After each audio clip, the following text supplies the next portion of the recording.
So this one I'm really excited about, and we've been trying to make this happen, Leroy, haven't we? For a little while now, because he's up in Leicester, we're down here, and when I phone up Londoners and say, will you come on the podcast, it's easy, isn't it? Yeah. And this man, for me, is an absolute legend, one of the greatest underground British rave, breakbeat, jungle, drum and bass labels ever. He is absolutely pioneered and created and helped shape the past. I mean, 1991 was DJSS, the turntable cycle, DJSS. And for 35 years, your legacy is just cemented in this amazing music. SS, thank you. Welcome. Thank you. To the chair. Thank you. Thank you. Blessings. It's an honour to have you here, mate. Thank you very much for having me, mate. And the thing that fascinates me is going right back to the breakdancing, the electro, the rare groove and all of that stuff. Tell me about your start in music. Basically, it was the love of music that got me to where I am now. I used to break dance at school. I remember, when I look back at the history, I remember it was like the life has been foretold to me. It's like, you know, the patterns of... It was meant to be. Meant to be, 100%. From breakdancing at school, we created a crew called the Style 2 crew. And we used to travel. I must have been 13. And I set this crew up. We was battling all the local crews. And that's how we got a sense of community. Because back with the whole social construct, racism and stuff, that was our divide. That's how we connected from people from other areas. Do you know what I mean? Yeah. That was, you know, on a Saturday, you'll see these hooligans fighting, and then you'll see us breakdancing with people from completely different backgrounds. And it was that got me seriously, made me wake up, because where I grew up was a place called Highfields, which is was supposed to be the so-called ghetto of Leicester, but it was never. We just made it. We made people think it's a ghetto, but it wasn't a ghetto. It was just our hood. You know what I mean? We was protected. We were shielded from kind of racism, really. Until we came out, we never really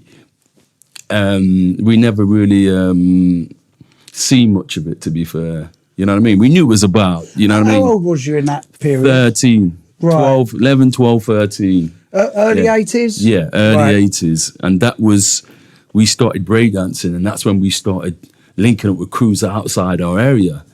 And it was just like, instead of it being awkward, we connected through the music. We used to breakdance and battle, and literally that broke barriers. You know what I mean? Because it's like we was having competitions anyway from back then. When you say outside of your area, how far outside? Covering the whole of Leicester. Right. Yeah. Because it's like, you got to remember, there were no mobile phones. There was no access. We used to catch a bus.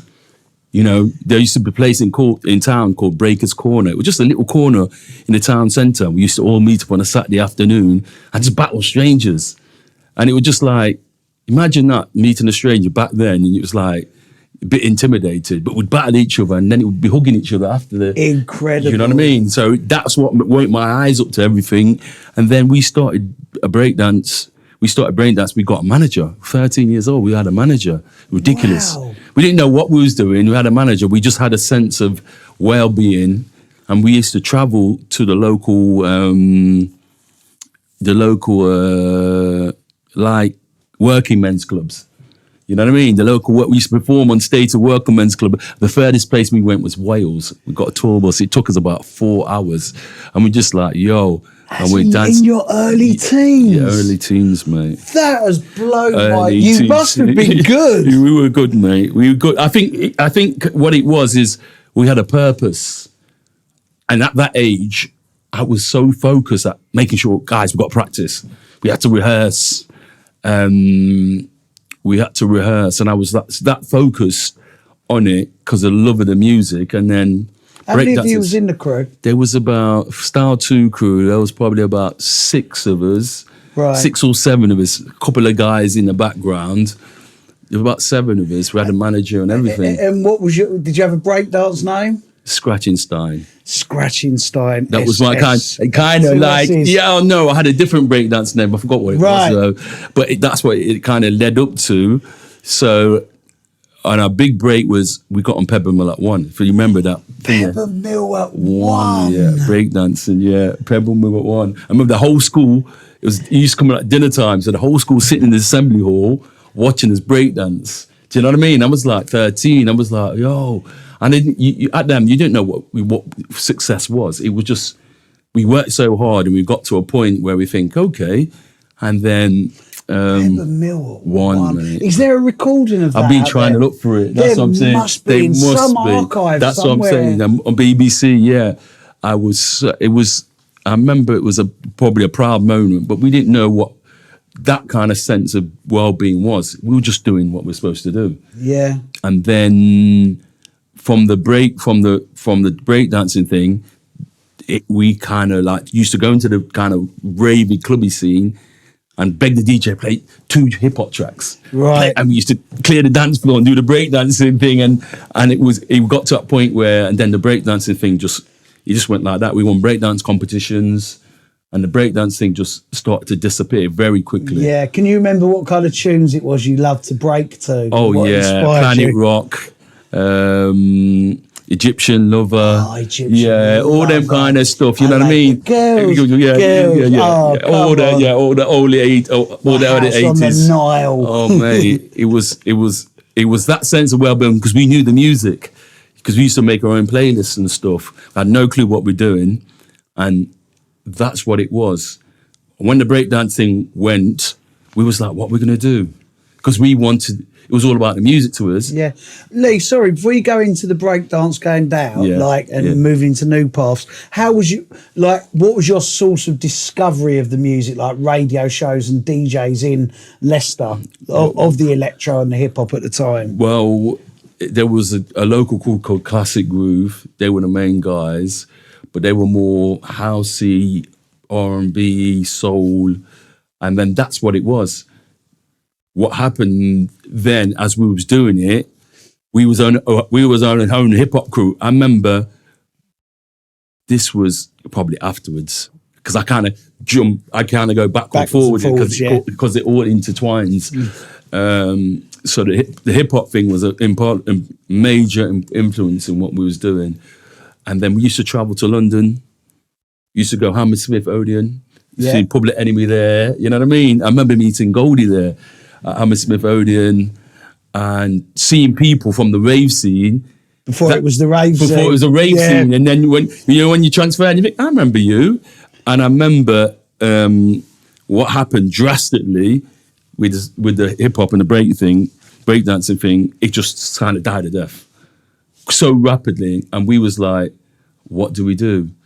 So we wanted to do that. We became DJs so we can navigate and control the music because we wanted to keep it alive. Yeah. So we set up a crew called Formation Fives. The Formation Five. So can you remember what year that was? That was, I must have been 15 then. Around 15 then. I used to practice in my bedroom and then we got our first, we used to do the local school discos and we got our first residency in a nightclub. I was 16 years old. Yeah. You know what I mean? Much decadent times then we could go into clubs. What was the nightclub? Cooler. What was it called? The Coolers. Right. On a Sunday. And it was just, because we had, you're going to remember, it was that time a private station. We set up our own private station shortly after. That goes into the story. But back in there to control the music, that's why rave scene was so popular, because people wanted to hear the music and you got the private station. So we can control the section at every section, like, you know what I mean? Yeah. From radio to dancing, the whole DJ section of it. And we started this residency. We begged the clubs to just give us a Sunday. Went round to the guys. I said, "Oh, we're not open. We'll just give it to them." It was packed every Sunday for like a year and a half. Brilliant. I'm talking about with big people because it was the only place you could hear the music.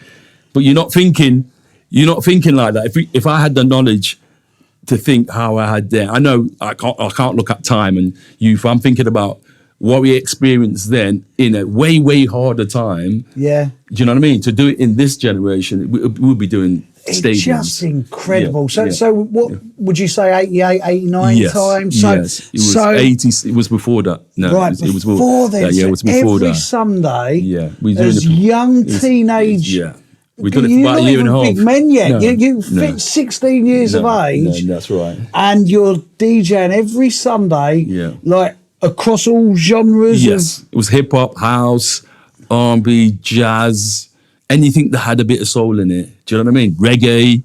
That's what Formation 5, we wanted to create a concept.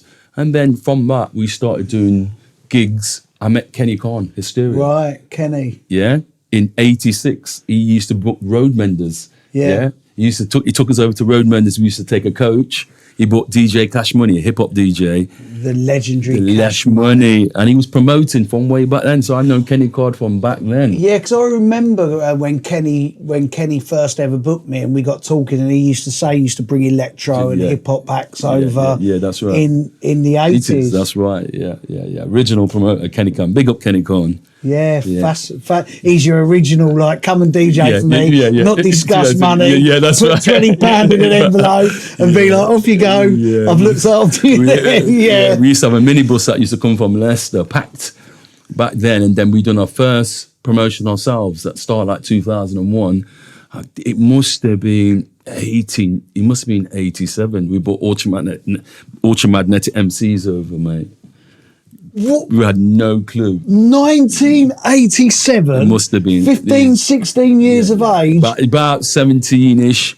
Yeah. It was definitely. I definitely weren't working. Yeah. We cannot scratch over this. Yeah.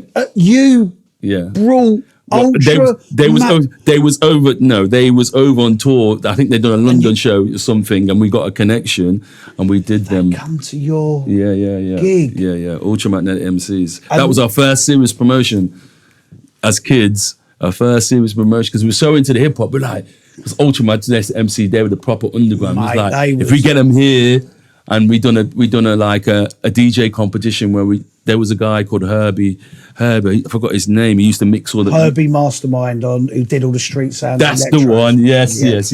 We brought him down as a judge, to what's the name, because he was the first guy I produced with.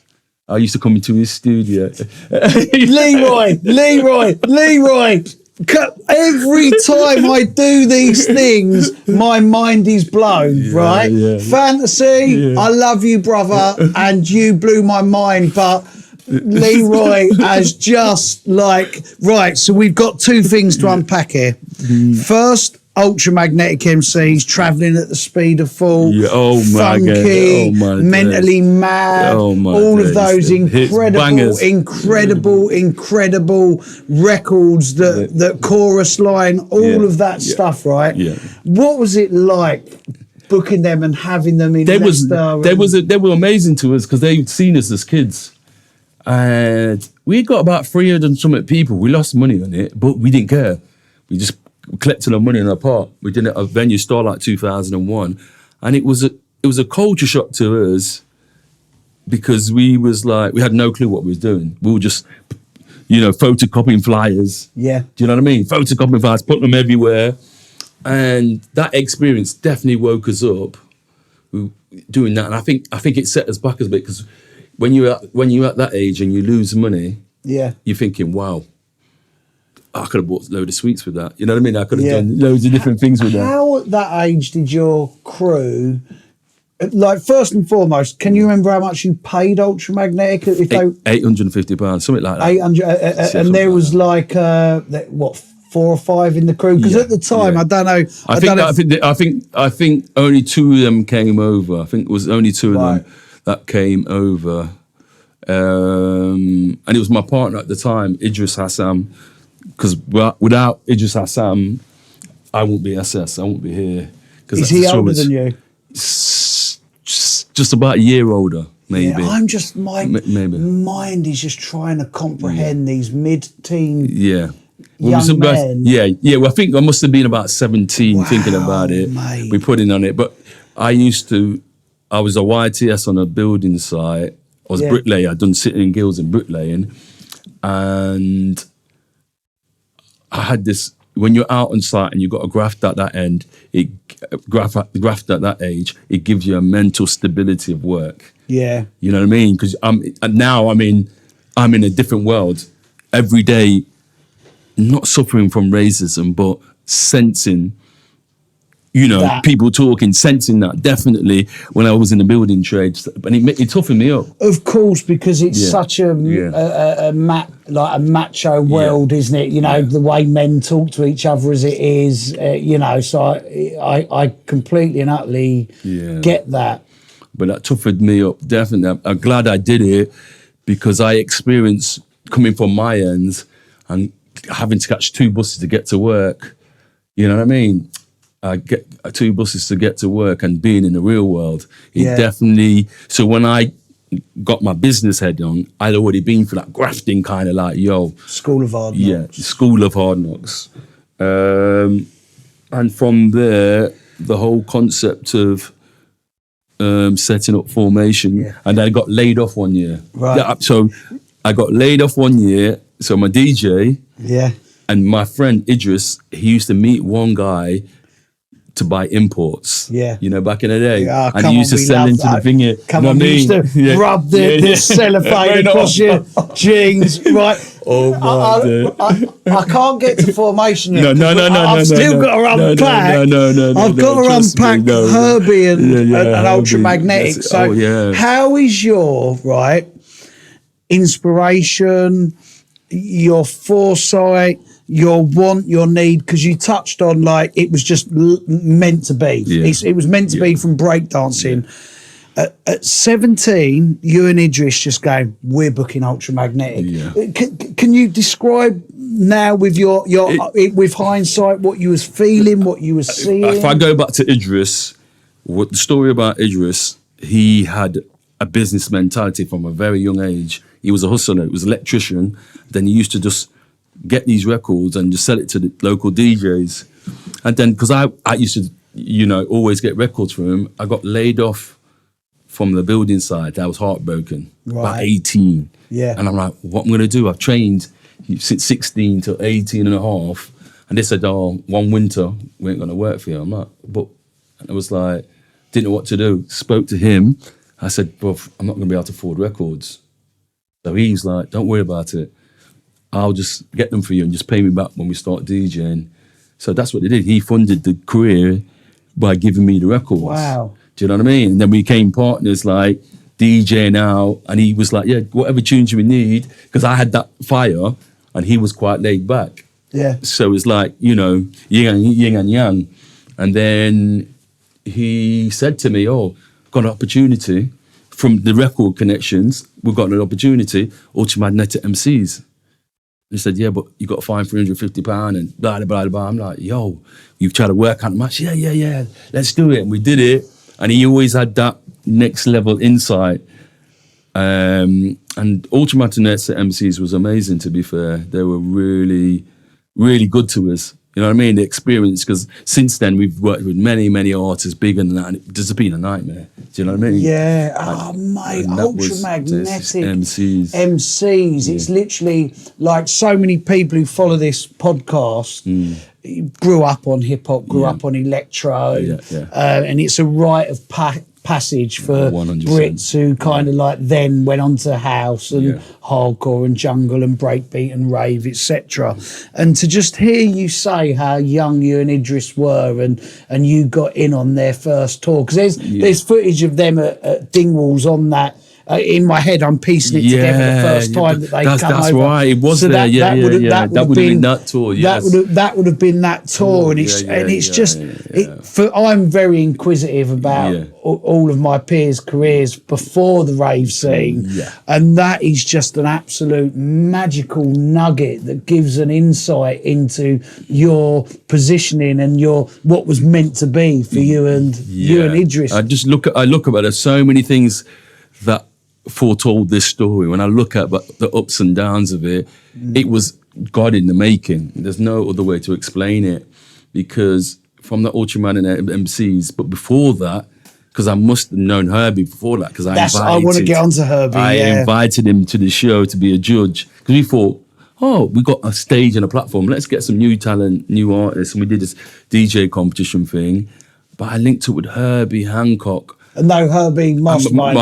Herbie Mastermind, sorry. Yeah, Herbie Mastermind. Through, I wanted to record a demo. And I went to somewhere, I can't remember, someone said, yeah, you chest this guy. And I phoned him up, went to his house in Acton. He had his own studio in his house, and he just showed me the sample and all that. I gave him, and this was after hip hop, yeah? Yeah. Because my first track was a rave track, No Bleeds Needed, on my first EP. I made that 3 years before the Psycho EP came out at his studio. Yeah, and he was like, Herbie Mastermind. Yes. And he was like, yeah, I'm trying this idea, I want to do this thing. And he was like, and he was like, oh, that's kind of interesting. And he showed me the sampler, we put it all together. And I came back with this track, and I'm thinking, wow. And then we did the Ultramagnetic MCs and Vorton, and I stayed in contact, used to go to his studios. And then we started DJing as Formation 5. So it was basically predominant hip-hop, house. You know, when Acid House came, yeah, we was all through that. That was our thing. Acid House, we used to do that local house parties. And then Idris, my partner, he used to do the records. He set up a record shop called Sneakers Records. So that was the hub, you know what I mean? He had this little shop. Whilst I was going out DJing, he had this little shop called Formation Records. And then he said to me, it was in the place called Silver Arcade in Leicester, and that's where all the ravers used to meet. So it was like a meeting pot, you know, a melting pot. Hip hop shop was there, then the clothes stores and the rave stores were up on the level, but everyone met. They came in there to listen to the music, and then it just said to me, "Bov, you got to come to this rave." I'm like, "What's that?" Oh yeah. It was Amnesia House. Yeah, I'm like, what's that? He said, you got to come. Don't worry about it. You got to come. We sold a lot of tickets. Because he said, I went to this rave. This was before I even thought about it. Went to this rave. It was a daytime thing. Amnesia House. I heard Mickey Finger and Grooverider. And I'm like, what is going on? Because we're coming from a cultural restraint because there was, you know, the divide. You know what I mean? So you had that kind of rave scene. We had the hip hop. And then you go into certain environments, it was there's a bit of a mood. I went to the rave and I seen people that were fighting each other at a football pitch on a Saturday afternoon, hugging each other in the rave. Because I'm like, hold on a minute, what is going on there? And that completely blew me away. I said, I've got to be part of this. And if I go back just a little bit, because the hip hop thing started blowing up, and when Public Enemy, we used to go and follow Public Enemy all over the thing, but then it started getting too political. You know what I mean? Right. To me, it was just like, fight the power, do all this, this and black. And I always wanted to unite my music. I didn't want to be segregated. Do you know what I mean? And that rave thing was a wake-up call for me. And when I slowly transferred into the rave, I got a lot of backlash from my hip-hop guys. Close friends. Oh, you sell out that devil music. You know what I mean? Blah, blah, blah, blah. And I'm like, this is a calling, because I'm like, this allows me to express what I'm supposed to do. And from that Amnesia House, I was like, yo, we got to do something. This is what we got to do. From the little record shop, and then I went to Skegness. I forgot what I used to call it. The daytime things in Skegness, some rave thing. Went there for the daytime, because I've never done drugs, I've never been in the party scene, and it was like a kind of weekend thing. I was like, what, you staying there all weekend? I was like, you mad? I'm like, oh, I'll just come. Stayed in the chalet and stuff, and I was just like, I remember hearing these tunes, I'm thinking, wow. You know what I mean? And I remember I'd made this breakbeat tune before, 3 years before, and I was kind of dabbling in it. Then I heard Mr. Kurt's Nightmare in the rave. What a tune, eh? I was like, what is that? I was like, yo, that was me. Gone. I was like, the hip hop thing. Yeah. Sorry guys, I'll always have love for you, but this is me at the moment. This is me right now, and that's what kind of blew me away, because I was dabbling in it. I was still making bits and bobs of it, but that experience that we had back way in the earlies, and we set up an operation. So that's 89, and we followed. I used to go and listen to Simon Bassline Smith as a kid every Saturday, Pink Coconut. It was another club. He's done Pink Coconut. That's why you see me always rolling with Simon, because he's one of the idols that I looked up. Can you remember what tunes Simon was playing that made you just be he was way ahead, because Simon used to live in Tenerife. Yeah, Simon lived in Tenerife, so he used to come back, and then he had a resident in Derby, and he was just playing. I'd just hear them. We're just like, yo, what is this tune? Like, the man was playing him in Classic Groove, that era. The man was playing serious tunes. It was like more. Rave was more the housey kind of, mid stuff, and then we connected on that level. Really, it was Simon definitely inspired me way back before the rave scene. Do you know what I mean? Yeah, because do you know what's interesting? Is like, I lived and died on the sword of hip hop and electro, and it was like, no, I can't. This is it. Like, this is. I felt that was me forever, and like that music has stayed with me forever. But I think 100%. Like as young British people, we couldn't help but be swept along with something that ultimately becomes so authentically British after it come out of that house period, especially as Mr. Kirk's Nightmare, Meat Beat Manifesto, Renegade Soundwave, certain tunes just started coming in. It's like, this is beyond American house or European new beat or Canadian techno all of a sudden, and like, how could we not be swept along with it, even as staunch hip hop fans? 100%. And I look back at that time and thinking, this was meant to be for me. Like, even when I go back and listen to that listen to the selection of music, then I could just see the transformation every step. Hip hop, hardcore, jungle, drum and bass. You know what I mean? Like the pattern, the design it was foretold for me. And I'm looking and I'm thinking, because there's so much stuff that we've achieved that loads of people don't even know what we've done. And people say to me, you've done this and you've done that. And I just take it in, I was at the right time, right place, and the right mentality. Yeah, you've been relentless though. You've been relentless in your pursuit of graft, and and now it makes even more sense to me when you tell me about the breakdancing at 13, Ultramagnetic MCs at 17, weekly Sunday night residencies at 16, and I've always had this thing, and it's funny hearing you talk about it, where I always say those people who were around in like 88, 89, 90, 91, when there was far less rave DJs, acid house DJs, hardcore DJs, however you want to describe those people all over the UK, whereas now there's tens, hundreds of thousands of DJs, then there was a few hundred. And I think for those people who got on those flyers and then lasted forever, it was written.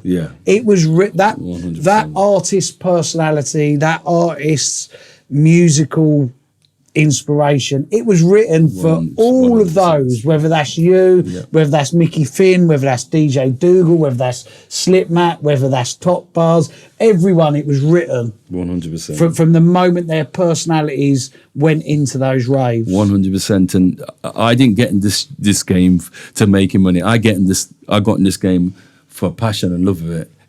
I couldn't even fathom as a kid making the tunes in my bedroom. I made a tune with a girl called Carol Lehman. She made a massive tune on what's that that big movie called Train Spotting. Train Spotting. She done the title track on there, but she lived up the road, same road as me, my mum's house, and she lived the top of the road. And I'm like, I'm doing this little thing. She went, I'm in a 4x4 tiny box room, and she's singing on my tune. And I'm recording, and I'm thinking, well, I've got Carol Lehman in here. Wow, she's just been blown up all over the internet, or not internet, but all over the radio. And I'm like, yo, and that goes into what we started doing with the whole formation thing, because we started doing raves. I tell you what made us successful, because we took calculated risk. Because I had a business partner that had a business head, and all he wanted to do, he weren't bothered about rave, he weren't bothered about clubbing, he just wanted a business side. He would stay, I'd do all the creative, he was business, and the combination was brilliant. It was an ego thing for him, and I just used to focus on the music, And then we started doing raves Tuesday night. Anything we could get, the club gives, we'll give you a night, do Tuesdays. Remember, we had Sundays, we've got Tuesdays. Every Tuesday, we do a night at Joker's. We brought Carl Cox down on a Tuesday must have been 91, he's 92. Sasha, all these people in this Tuesday night thing, and it was Ram. And then it was those who dares wins in this game. Back then, definitely for sure. So the concept for us was like, yo, we got to keep pushing this thing further. We kept pushing this thing further. And we started doing club nights all over and just taking calculated risks. Like what you see the sense of people doing now, we was doing way back early 90s. Yeah, building brands and building tour concepts and regular gigs. Your first tune, DJSS, the turntable cycle, DJ. Like, what was your inspiration for that first record and the label? The inspiration for that tune, my mate used to do a night called Head. And then he brought Head and Raindance came to Leicester. Raindance was like the thing, you know what I mean? He brought it to Leicester. I'm like, how'd you get that? Middle class, connections. And I was like, I want to be able to play one of my tunes at the rave. Somebody told me about Amnesia House. I said, look, I made this tune. So I made the tune in the afternoon, jumped on a train, went to Holloway Road, come from Tuesday, you turn right there, and I'm in a room, almost like that. And I seen all the mans, like people I didn't know at the time, but the future jungle stars, pressed the record, jumped back on a train, and that night I played my tune at the rave. I was like 91, I was blown away by it. You know what I mean? And I showed the mate, he said, what, you made that today? So I made it today, mate. And I'm actually playing at the raves because there weren't no CDs or anything back that you can play. I played it on vinyl. And I was just like, yo, this is what started for me. And then from that very session, that's when I started making more. But remember, I had the Nobody's Needed I made 3-4 years before. Yeah. So I was in my bedroom. What was your studio setup? My studio set was an Akai 700. In fact, I need to go back. I'm missing a very important era. Whilst we was doing the hip hop thing, I didn't team up, because we were scratch DJs as well. There was a P-Funk band called Sequoia. Right. It was an 18-piece band. And me and my partner, one of the guys in formation, we used to have a scratch solo in it. Literally they used to do about 10 tracks. We probably scratched on a few tracks, but it was 18-piece band. They used to tour around the UK, and we always used to wear nappies.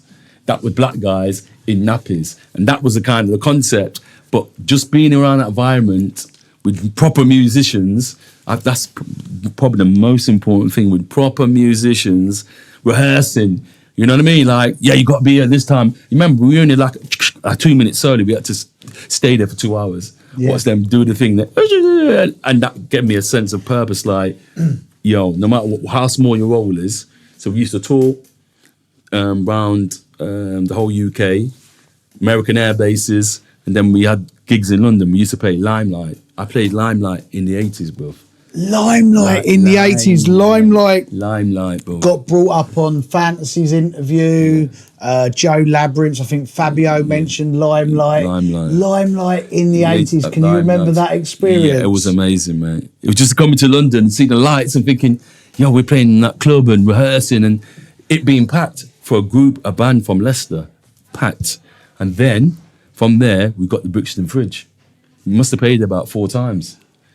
On the big stage, packed, mate, Brixton Fridge, yeah?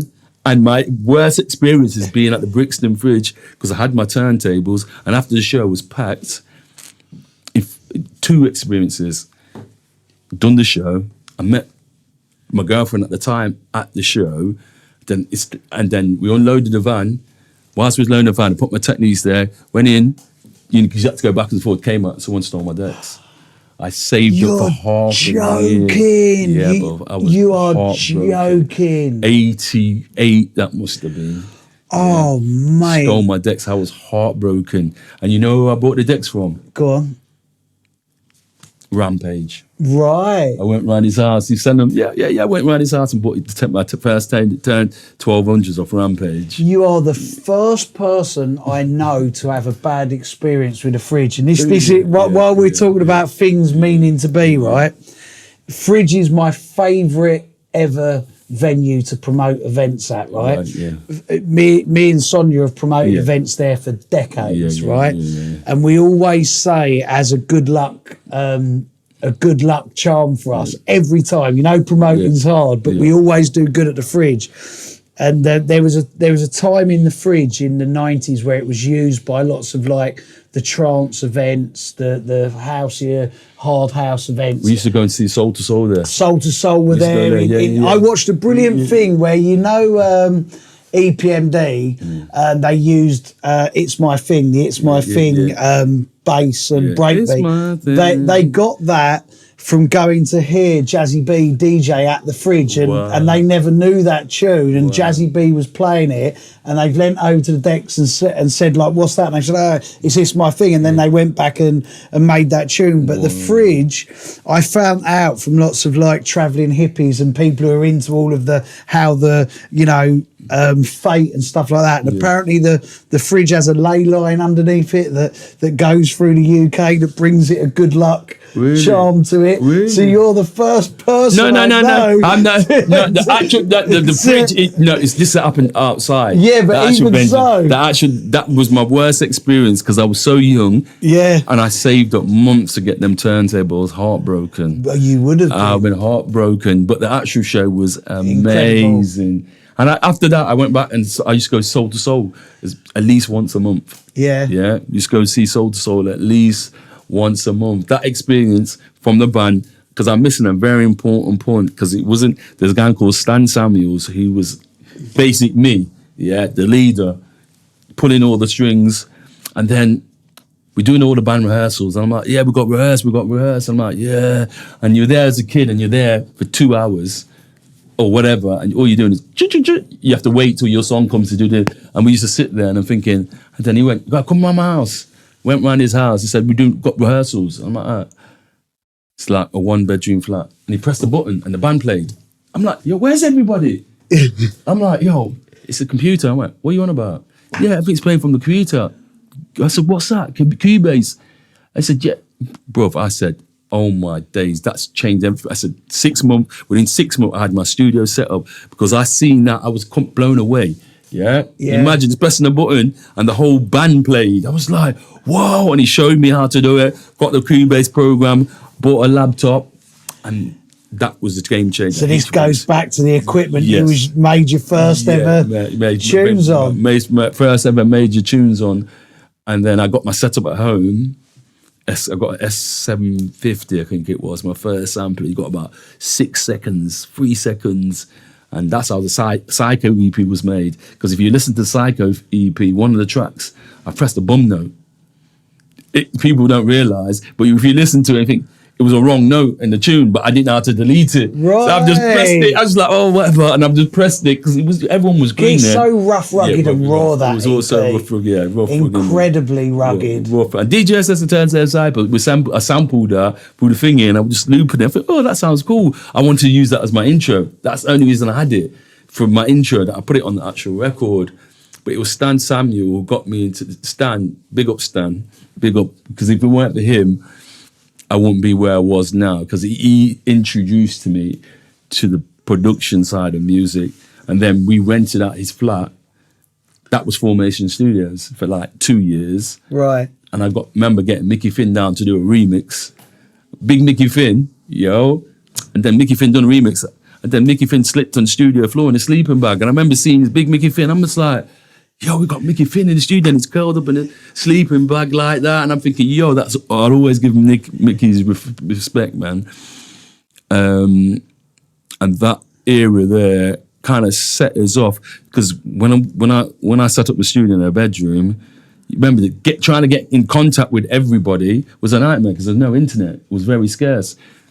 I don't know. I met Tango from a rave or something. He produced this stuff, brought it down, we mixed it in the studio. Mega Drive was all done. I had a bunk bed. So the studio was like that. We had about this much space, literally. and then my bunk bed was there, and there was like 4 of us, and I'm like, what am I doing? And room was from about here to here, bunk bed, and there was 4 men, and we were producing these tunes, and I'm like, we just did whatever it took, you know what I mean? And luckily, everything took off, and then we started renting big studios in Edinburgh, and the connection. What I found when I look back then is, how did I make those connections? How did I get all them artists? Because you got to remember, the music was so sparse and so rare. How did we find out who was making this type of music? Do you know what I mean? I'm still today thinking, how did we connect with these people? It still baffles me. You know what I mean? Yeah. And from then, I think because we was one of the few labels in the Midlands. Do you know what I mean? Absolute 2, Dot Scott, us. You know what I mean? Back then, that was doing it kind of on a kind of serious level. So we had a good Midlands connection. And I remember London always being funny with what we was trying to do. But the good thing about then, most of the big raves started happening in the Midlands. Bam. Yeah. So all the DJs wanted to come and play down our sides. You know what I mean? Yeah, well, it's interesting because Fantazia, Patrick, Mad P have all said that even though they were from London, they were bigger when they got to the Midlands. That's right, yeah. Whereas in London, some of them found it harder to have that impact that they was having around the UK. But I think that, like you mentioned Tango, Ratty, like I just think you're the more cutting edge, rougher, sometimes darker, ravier. You guys pioneered that. Like you guys had such a influence over that. Something I wanna get back to, like the first lot of raves that you played, but something in your production mind that I've been thinking about a lot, whether I play an 88, 89 set, whether I do a 91, 92 set, was when you listen to the makeup of tunes from that era, everything is different. Like everyone's tunes are different. Every record you make is different. And like now when we're in an era where everyone has the same sample packs, the same kick and snares. Same simple. Yeah. And do you think, like, inexperience and learning on the job at the same time, like I just think we might not have had better soundscape production, but I believe we had far more variety then. 1,000%. Everything's too predictable now. It's just done and regurgitated in a different way. You know what I mean? Because you remember, it wasn't visual. Yeah. It's what you heard. Yeah. Now everything's visual. When you're analysing it, and snares got to be there, and the kicks and the bass needs to be here, and da-da-da-da. Forget all that. It's what you heard. Yeah. You know what I mean? Because we took influence from what came before us. You know what I mean? Because everything was sampled. Do you know what I mean? So theoretically, the actual design of the sound was created for us. We just reinvented it. You know, it's like hip hop. Do you know what I'm saying? It was like hip hops, they sampled it from somewhere else, most of the tunes. Do you know what I mean? Now, people are not sampling like they used to. Yeah. So everything sounds generic because it's coming out of a computer. Yeah, it's coming out, a sim, it's coming out of a box. So everything kind of sounds the same. It's just EQ'd clinically different, but the music got no vibe. Yeah. Do you think, right, that a generation, whether they're young and old, because people our age as well, or like you say, you can get your spectrum analyzers, everyone's soundscape's the same, and do you think the world could benefit from going back to being much more rough and rugged 100%. And actually, do you know what?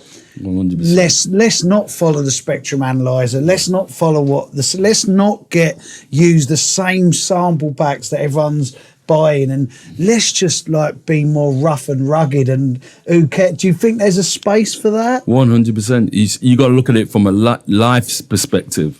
Yeah, when you used to go out and meet your mates, you have to go to phone box to call him. There were no mobile phones. You might have a little phone in your house.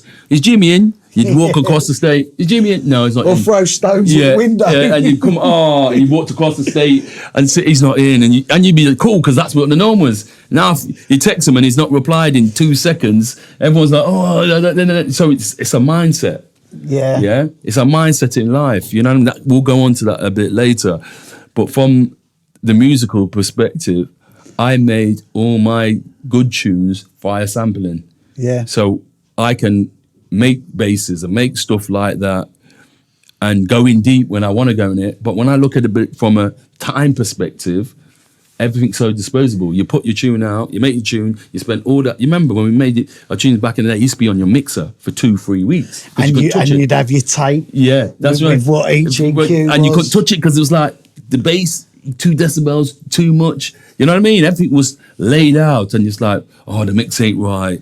You know what I mean? So you'd go back, you have 20 takes. Do you know what I mean? But that's what gave us the challenge. And to get a studio, you had to spend money. Do you know what I mean? You had to spend money. Now you can have a laptop and you can just do whatever you want with it. Yeah. So it made things a lot more, now everything's a lot more disposable because the access is easy. Yeah. Just like as DJs, everyone wants to be a DJ. All we're doing is pushing buttons. You know what I mean? We're just pushing buttons. And when we go back to what we used to do from going to be a rave DJ, you used to have to carry a box of records across the field, yeah, for a very long time. You get there and you're knackered, you're playing in front of thousands of people, and the promoter was like, yeah, wicked, yeah, it's 25 quid. Yeah, exactly. You know what I mean? So it's 20, are you happy? Like, yo, just to be part of it. But the mental mindset of artists now look at it from a different perspective. They're doing this for clout. They're doing this to make money. It's not saying that. They're doing it like, I get it, it's an easy route to be a musician, to become a DJ. It's all too clinical, isn't it? It's all too clinical and samey. I sort of come to the realisation as I've got older, like I spent a lot of time, like a career's worth of like wanting to be perfect in the mix, whether it's on vinyl, whether it's CDJs, like perfect mix downs, especially when like I had bigger deals on the go, like Ministry of Sound. And then as time's gone on, I thought, do you know what? I'm not too fussed if I maybe mess a mix up. And like I play a lot on the house scene. So at the weekend, I was with like Lisa Loud, Tall Paul, Andy Manston, and those old school classic house, retro house events are brilliant. They'll play like a lot of like house, also modern house, but I'm still playing like W.I.E., who's the bad man, and like then some of the big piano tunes, and like I actually like these tracks being rough, rugged, old-fashioned, a little bit, clunky a lot sometimes. And I just think now that, you know what, there's a charm, there's an authenticity, and the soundscapes are not perfect, but God, they feel authentic of the time. Oh, yeah. And that's what, it was a vibe. That's why jazz, you got to remember, when people don't understand music is there to soothe the soul. People used to, beyond plantations, from a black perspective, beyond plantations all day, and they will come for the little 1 or 2 hours before they went to sleep and sang the blues. And that made their day. Yeah. That's how important music is. But we've took it away, the importance, what the actual music is supposed to be there for. Do you know what I mean? And that's the reality of it. Going back to the whole rave scene, I got blessed because theoretically, because we control the narrative. We was in Leicester, I understand what needs to be done. We had to promote. So we started promoting stories. The first show we did was Nemesis. Was one of the first big shows we did was Total Chaos, was an all day at a skating rink. Nobody ever used a thing to do a venue, to do a raving. And they gave it us. We did it all day there, Granby Halls. We did it all day there. I remember seeing Grooverider at a rave. I was like, I want Grooverider, I want Mickey Finn. And Groove's like, oh, I can't do it, mate. I was gutted. I'm like, we've got to change the date. Then I remember Groove sitting on his record box. He looked at the thingy and went, oh, is this a daytime? I went, yeah, I can do it. And I was like, yo, guys, it's on. Bam, bam. Grooverider, Carl Cox, Sasha was on that first dance. We done it in Leicester.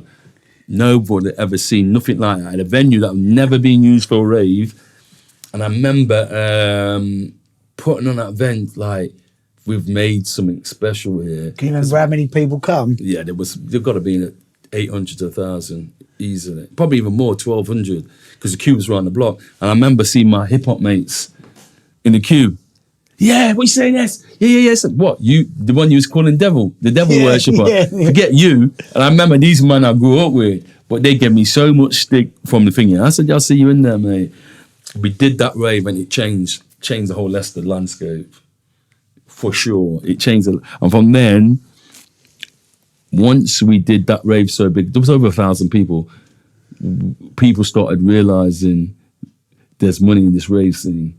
Not us, but the in other your area. You remember that rave scene was run by the doormen and the so-called gangsters, and you know what I mean? That area was run by a load of kind of intimidators because they controlled everything. You know what I mean? So that's when you started seeing it. Oh, these kids are making money from this thing. We didn't look at that. We was putting on the rave and thinking, oh, this is what we're trying to do. It's our music. You know what I mean? And we did all right, that thing. And then we got a business partner who came in, and because he knew business on a high level, he got the deal with the venue. We couldn't get in there. Do you get me? You know, them ones there, we couldn't get in. Right. We couldn't get in there, which was all good because he was like, yeah, but he kind of, I need half the business. I'm like, half of what? No. We've been doing this for years. You're just coming in, and he came in, and it was good. Then he started doing his thing, and we done our thing, and then we had just a little disagreement. It wasn't no major thing because it was like, we want to keep our thing underground. We don't want to run it here anywhere. We'll help you do that.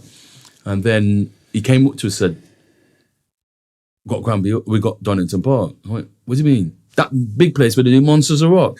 He said, yeah, but we only got 6 weeks to promote it. I went, brother, you're mad. I'm like, Donington Park, because I had a cancellation. Bruv, we put on this rave, 6 weeks promotion, yeah? We was out every night. I remember being in a field on a Tuesday night, Barrow Furnace, finding a rave. Because, you know, back then it was like, turn left, right, right, coming out these bushes in Barrow Furnace on a Tuesday night to 150 people. Because we had to promote this thing. We had 6 weeks. At the end, it worked because we got 3,500 people. And what was that event called? Nemesis 90. Nemesis 93. Nemesis 93. Nemesis 93. Yeah, Nemesis 93. And you said there was a disagreement. There weren't a disagreement. No. There was kind of like because we've been in this thing for we've done the groundwork. We've done the thing. A business partner came in. It was just business to him. Right. He wanted half of the business. And me and Idris and the people, we had to share the other half. It was like, not really. We want to do our thing. But then we came to agreement. That's what happened. And we did that Nemesis 93 thing. And that's how we set up 5HQ for the profits we made. Ah. Yeah. Because my business partner was like, yeah. And I'm like, boy, I don't know about that, you know. Because he had the little record shop. And then we moved. Because I'm like, I want to get a studio. Do you know what I mean? I had a little studio at home. And that's how we set up the record shop. We set up the 5HQ, which was the record shop downstairs, the studios upstairs, the offices, and that's how we created a narrative. You know what I mean? Mate, right. Rave. Right, I'm just putting this in the compartments in my head, right? So before we get to the record shop, because everyone who watches this, we're all fascinated by record shop history. So I want to go back. I want to stick around 1991, 92, and the promoters who you were first playing for as a DJ. Once you'd been Amnesia House, like that, because like you say earlier, there's a distinct difference between the hip hop electro scene, the rare groove that you're DJing, and bits of reggae in the set, and then the rave scene. What were the first lot of raves around the Midlands and the UK, like raves that you were first playing? Raves, Pandemonium used to have been quite regular. I used to play for Time in Birmingham. Milwaukee's, resident at Milwaukee's. We was promoting our own things. So a lot that first year I had to prove a point. So I was promoting my own raves. You know what I mean? Then I just played for Bogey, Skegness. I love them guys. Yeah, mate. We used to do their stages. So all that kind of Midland bass, used to play for them all. Fantazia, I played that one, the biggest one, Summer Love Thing, 25,000 people. That's one of the best raves we've done. For them getting that many people back then in that era, I still think about it. It's got to be one of the biggest achievements as a rave promoter, mate. You know what I mean? Get 25,000 people out to the rave. It was just incredible. And it was just playing for all the kind of Midland-based promoters, really. Pandemonium definitely supported me a lot. But I got away with it because we done our own parties. You know, we started doing Starlight. You know what I mean? That was after we got the shop. We did Starlight because we had a bass. Because once we did that Nemesis 90. We did Amnesia House, you know, the venue. Eclipse, used to play for Eclipse. Yeah. Residents there. And then we put on our events there as well. So we do it, and then we put our own nights there. Everywhere we tried to try and put on our own formation event. That was the business model, thinking about it. Because we took calculated risk. Well, from like Tuesday night, Sunday night to Tuesday night to doing this Granby Horse place, which has never been done, to do Donington Park. We're the first people to ever do a rave in Donington Park.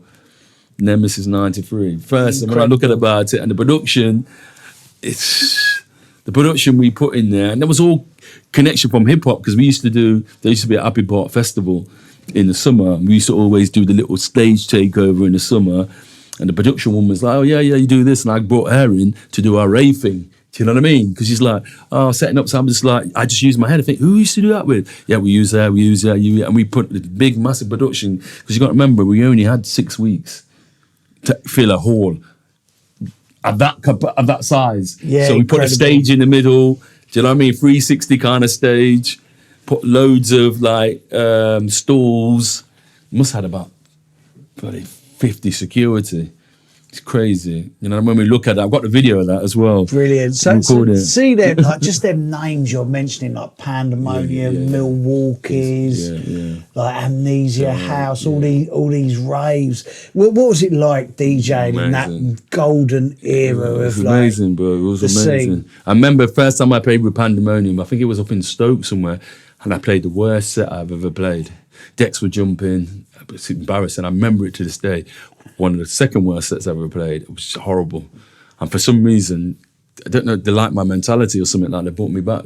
Because they could see it was struggling, it was jumping. I was like, I'm never going to pay for these again, because it was terrible. And they brought me back, and I'm like, from then it was like, boom, boom, boom, boom. But them experience, you know what it's like, being in environments where the decks are jumping, and I started getting frustrated, so my mixing weren't on point. It was a horrible experience that was. Played for them quite regular, Paul. Big up to them guys. Kinetic, I was a resident for Kinetic. I was one of their first artists. Errol, bless him. He used to go to Telford around his house. He said, I'm trying to do this thing. I was like, oh, okay.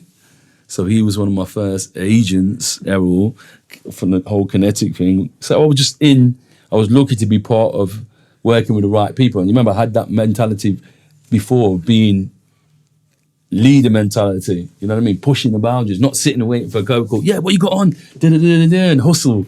I always had that hustle mentality. So I think that's what's seen me through, definitely them times.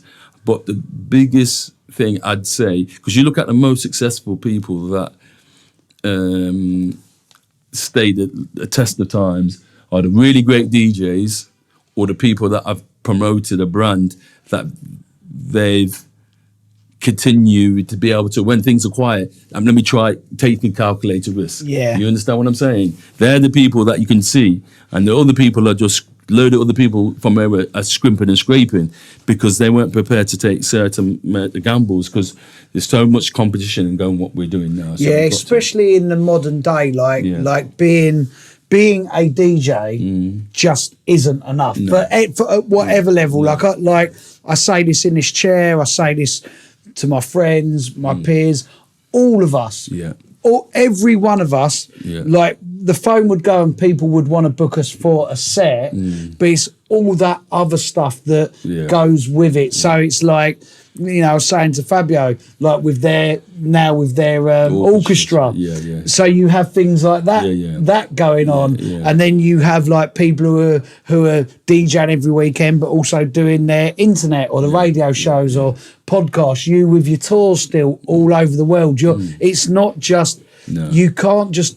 Well, you can. You can just turn up and be a DJ, but there's another. We DJ at the weekends, and then there's 5 days during the week. Yeah, that's right. And if you've got that mentality that you've got, or the others who are successful have got, you don't sit still Monday to Friday. No, you can't. You can't. Not in this day. There's too many people doing what we do, and you can be foundations. It's just like if you build a house, you need solid foundation.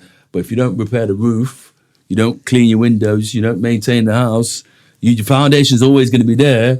But if you don't maintain certain things, the roof eventually blows off. You know what I mean? Totally Somebody agree. builds a new house down the road. It's just like an artist. And I tell people about legacy. Your legacy is always going to be there. You're always going to be part of history, but that's not enough. Yeah, agreed. I totally agree with that. Like, I couldn't bear not to do anything Monday to Friday and just wait for those gigs that are in the diary, because we've got so much more music to share, so many more stories to share, so many things to do. There's like, the future is exciting as much as the past is nostalgic to look back onto. So what year did the shop open? The shop opened in 93. 93. The main one, because after Nemesis 93, the big one, that's where we made it, because we weren't expecting that. It was like, here's, I forgot what it was, a big lump of change. We were like, what? Really? Oh, we got all this money. My partner said, let's open a business. I'm like, you sure? He said, yeah, because he's ran the shop and it was a small place. I went, yeah, we've got to be partners. We've got to do it this way. We'll get the studio, and then from the shop, we built the studios. We used to come to London. We got one of the guys at Metropolis Studios to come down. They lived above the shop and built the studio. Do you know what I mean? Like, we were just, mate, we just... Went all out. We went all out, bruv. We went all out. And that period of 1993, I think that, you know, the music really changed. The music become so authentically British, like that darker edge that undoubtedly the Midlands really inspired. So that is a pivotal moment. Like, you're watching the music change and you're playing a huge part in that change, and you've got the record shop smack bang in the middle of the UK. Well, it wasn't just a record shop, it was an operation, because we had the record shop, we had the studios, we had the offices. You know, we what I said to people, reason why we became so successful, because from creating the music from the studio upstairs, I was come down, hear what's hot, hear what was going on. I think, I'm going to replicate. Is that what's selling? I'm going to replicate. Go upstairs, replicate the kind of sound. Boom. 6 weeks later, boom, it's in the store. So we had first-hand knowledge. We had first-hand data. You know what these people are killing for now? The data. Of course. First-hand data of how to be successful. You was watching the algorithm in real time. In real time, bro. Yeah. We used to come to London on a Sunday to go to, what's that place? To get the clothes. Oh, I forgot what the area was called. Carnaby Street? No, we went Carnaby Street at first, but then we went where the Asian area, where they do all the wholesaling. Oh, down Brick Lane Way, round there.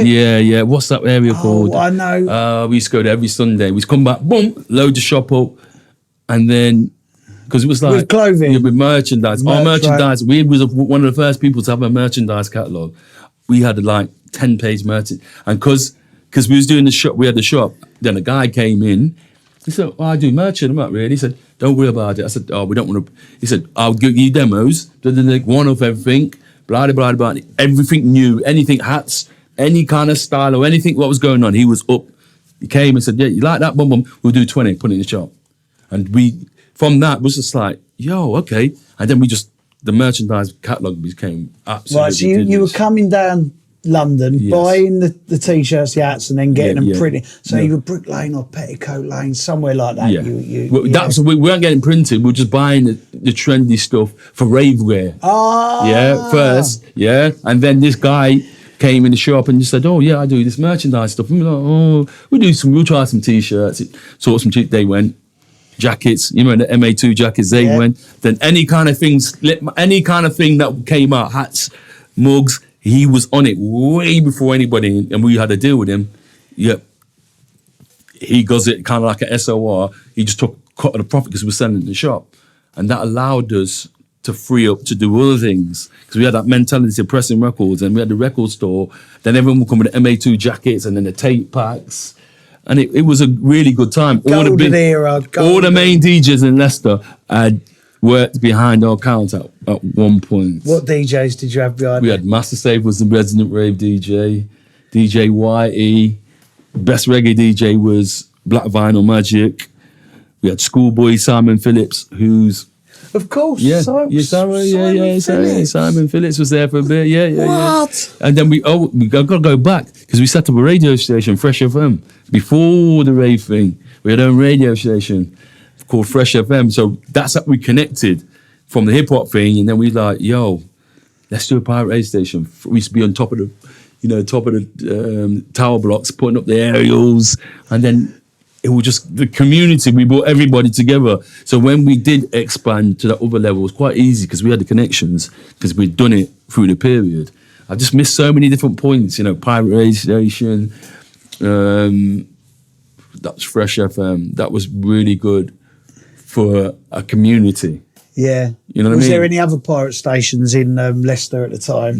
Not really. It was maybe been a couple, but not knowing the levels that we were doing it. How long did Fresh go for? We was doing it for about 5 years. 5 years? 4 or 5 years. Yeah, 5 You ever get busted? Yeah. Oh, you did? God, tell us about, was you in I didn't know. No. There's one time we got busted. I think somebody got their thing confiscated. But we got away with it. I think that time, because we was doing the shop and stuff like that, we needed to be legit. Everything needed to be legit. Of course, yeah. Do you know what I mean? It was legit. We used to do the birthday party. It was the biggest show in Leicester. Then we started doing Starlight 2001. Remember that venue? Yeah. Starlight every week. Because that was it. Because when there was certain people were doing other stuff, we had to dial back. We had these big people coming in trying to take pieces of the pie. You know what I mean? We're like, oh, well, don't worry, we'll do our thing. You do your thing over there.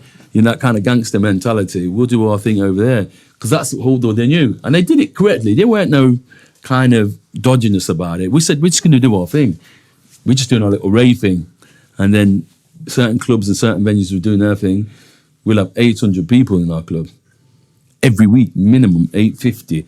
And I remember the venue saying, oh, do you want to buy the venue? And we're like, you went 200 grand.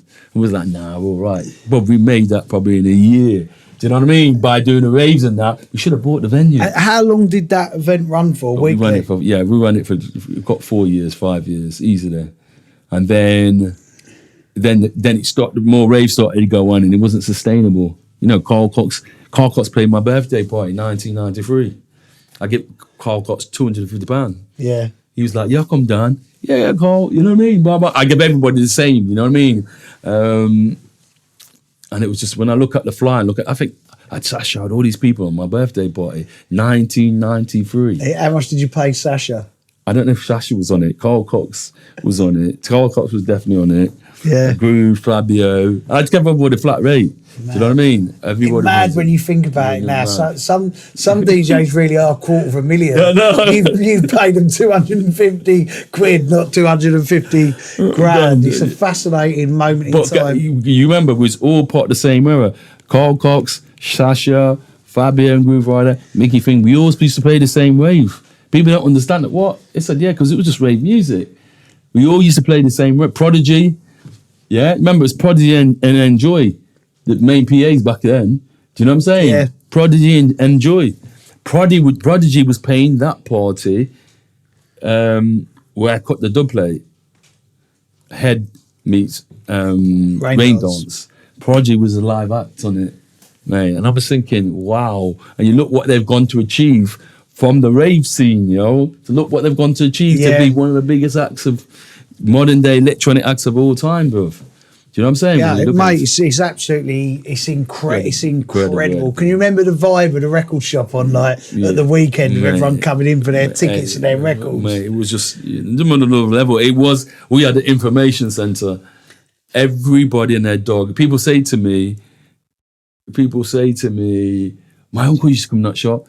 My granddad used, now like 5HQ, he's talking about 5HQ. And then we didn't look at it like that. It was just a base. We never took anything for granted. We never thought we're the big I am. It's just we took calculated risk and it was a base. And this is what we needed to do. Because the thing about it, we never had 1 penny funding from nobody. Not once. Not on the rates, nothing. Now everyone's funded. You know what I mean? All these new business says some kind of funded sponsorship. We had nothing. Not once. And if we would have had the access to that, I think we could have done a way lot more. Right. Do you know what I mean? Because we was limited to what we could have do. because we had 6 staff, full-time staff at one point. You know what I'm saying? Paying full-time wages for 6 people is a lot of money, mate. Yeah. And we just took it for granted. And going through that whole era and formation, the formation landscape, Frost came down to the studio with his sample with Leviticus, and it was all out of time. And I'm like, Frost, it's not even time. So put it together and made a tune and blah, blah, blah. Look where it came. You know what I mean? And then he came and brought down his vocalist and recorded it, and then we did an EP. And Frost was in there deep, done an amazing job. It's probably one of Frost's earlier releases. You had the F project with the Champion Jack Frost F project, didn't you? Yeah, at the same time as well. Ratty, we brought him in for one of his early releases. Master Safe, one of his first releases. And it was just because we had the hub. Yeah. We just had everything there because we bought the studio properly. It weren't just a room box. It was like, I got this company from London. They came, slept in the building upstairs for 2 weeks to finish these rooms because I said, we need a deadline. And it was just like, thinking about the amount of money we spend and the amount of money we wasted. I remember buying, some guy was selling the studio in London. He had Pro Tools. And it's all about Pro Tools. The end, it was like, spent 20 grand on the system sampler, Pro Tools and all that, and we never even got to use it. Do you remember that era when Pro Tools felt like 96, 97 times? And we bought it and when it come in. Never got to work this something. It's probably one of my biggest mistakes, that was. Yeah, and just connecting with people. We just love connecting, having access to connect people because we had the bass. It became a nightmare in the air because it was just about running costs. I couldn't wait to get out of there, if I'm honest. But from the early 90s to the 2000s, it was bass, and then we brought artists. Twisted Individual came down. I met him in Amnesia House. Let me go back before Twisted. Probably the first serious artist that I signed seriously was probably EQ, because he was technical genius. So he used to engineer a lot of stuff. You know what I mean? I remember meeting him down, he took me to his home, and I'm like, I'm thinking, how did I discover these guys? You know what I mean? It was like, he was another level, geek. This guy was such a geek on another level, he was. And he was the main studio engineer when this was before the shop, because we had this, you remember, I had the studio in the guy's flat. Yeah. Mickey Finn came down, it was me and him producing the tunes, engineering the tunes and all that. So he played a major part in the early formation stuff. And then as you got bigger and bigger, the expenses became more. And I weren't watching them because you're just paying people. You know what I'm saying? It's like, yeah, don't worry. Checks were coming from SRD, blah, blah. We'll just pay. And I didn't manage the financial side of the business correctly. Right. People told me I should have got rid of staff way before I did. But I was like, no, he's cool. He's with me. And you know that's what I mean? surprising when you say how on it you and Idris were, or how he was entrepreneurial, you was a vibe. But he just left. I think Idris left in 1990 because there's a big chunk of era. Obviously, you got Lighter. Yeah, we need to talk about that 93, 94 era, because you had loads of pseudonyms. You had right? You like stuff where you would make piano happy rave stuff, names darker tracks. Then you'd use SS. You had a lot, mate. Different Reasons, Sounds of the Future. Because what it was is I couldn't put them all out as SS because it was release schedules. So I had to make all these aliases to get the music out. Else everyone was thinking it was me. And it's probably the best era of the label when I was doing the majority of the music. Yeah, because when I started bringing everybody, because my formation philosophy was to discover new talent. Yeah, it was always the philosophy. Every now and we'll take, when we're doing a compilation or need a tune, we'll have one name, but we've never we're trying to steal him from that label. It was never my philosophy, you know what I mean? That's happened to us many times. No, we'll start from the grassroots. So the whole formation philosophy was finding new talent. Yeah. From EQ to Twisted Individual, Matrix. Discovered Matrix, the Holy Tango stuff. Artists that contribute, John B. Major player. When I discovered John, we knew it was going to be another level. Because he was making all this EDM stuff that they're making now, John was making 15 years ago. And everyone used to try to take a mick of him, like thingy and bass, pop and bass.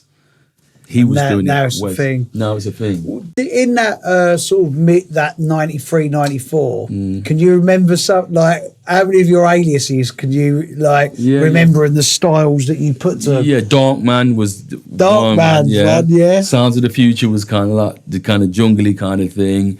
Rhythm for Reasons was kind of, I'm trying to keep it on the rave thing. They were my main ones. MA2. Yeah, they were my main ones. And then there was loads of then we did the countries, the colours, the cities. You know what I mean? Because it was just, because when you had that building, then I had in-house people. Twisted came, that was a bit later. G-Dub came, that was a bit later. GQ was there. You had running costs then. So we had to put out the music to keep going. Did you have favourite style? Did you think, was you feeling the darker more, the piano more? No. You just felt you were just organic with the vibes. Because what brilliant thing about Idris, he allowed me just to stay in the studio. I used to have ring my phone. I used to have one of them flash things that rings because I couldn't hear the phone. I was just locked off. Don't disturb me unless it's important. And then boom, they'll have to flash things from the office. You know what I mean? It's like I'm like, oh, I was locked off. I was hibernating in the studio. Back then, Iddy ran the business. It was perfect, and I was a creative. I'd come up with the creative concepts and say, yo, this is what I've got. Let's do this, and then he just say, yeah, whatever. And one mistake he said to me, he goes, here's this tune. We've got to license it. We had a deal, £500. I was like, I'm not too sure, you know. He said, no, trust me, this tune, that womp, womp, womp, womp, womp, womp. What's that tune? It was that first womp tune, the house thing. Oh, what was it called? Womp. God. And it speeds up.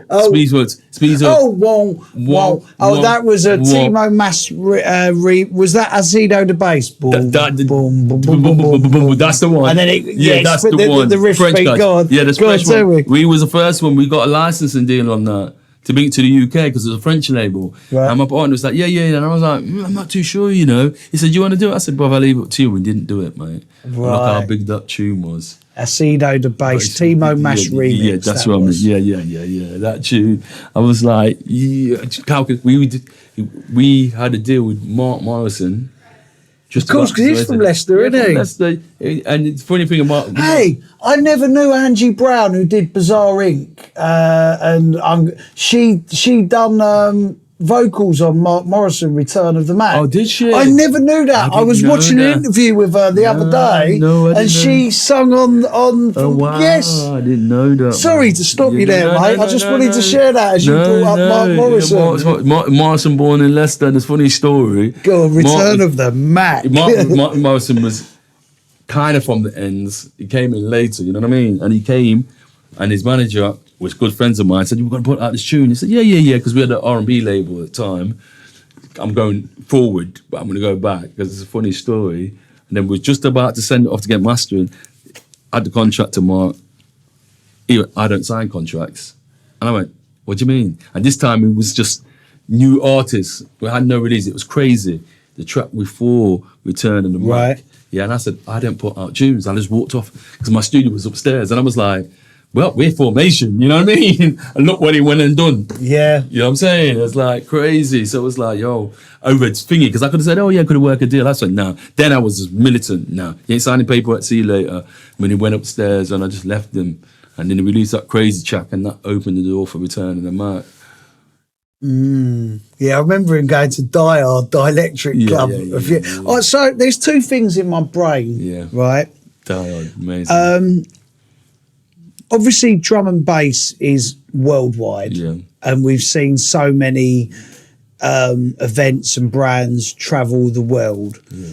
But World of Drum and Bass is, correct me if I'm wrong, I'm speaking as a fan of you all here and not as an expert at drum and bass. World of Drum and Bass is potentially the first, from you, potentially the first thing that travelled around the 100%. World we was as a touring brand, you know, for spearheading drum and bass. And so that happened. So I want to know about that era of you taking drum and bass around the world, but also got to go back to the lighter era. But also at the same time of you, while this is going on, you've you've just said something where you said in the end I couldn't wait for the shop to that was later on. Out. Yeah. So explain this high. I'm gonna go back. I go back way forward. Yes, I got rid of the shop at 2007. It was just what happened.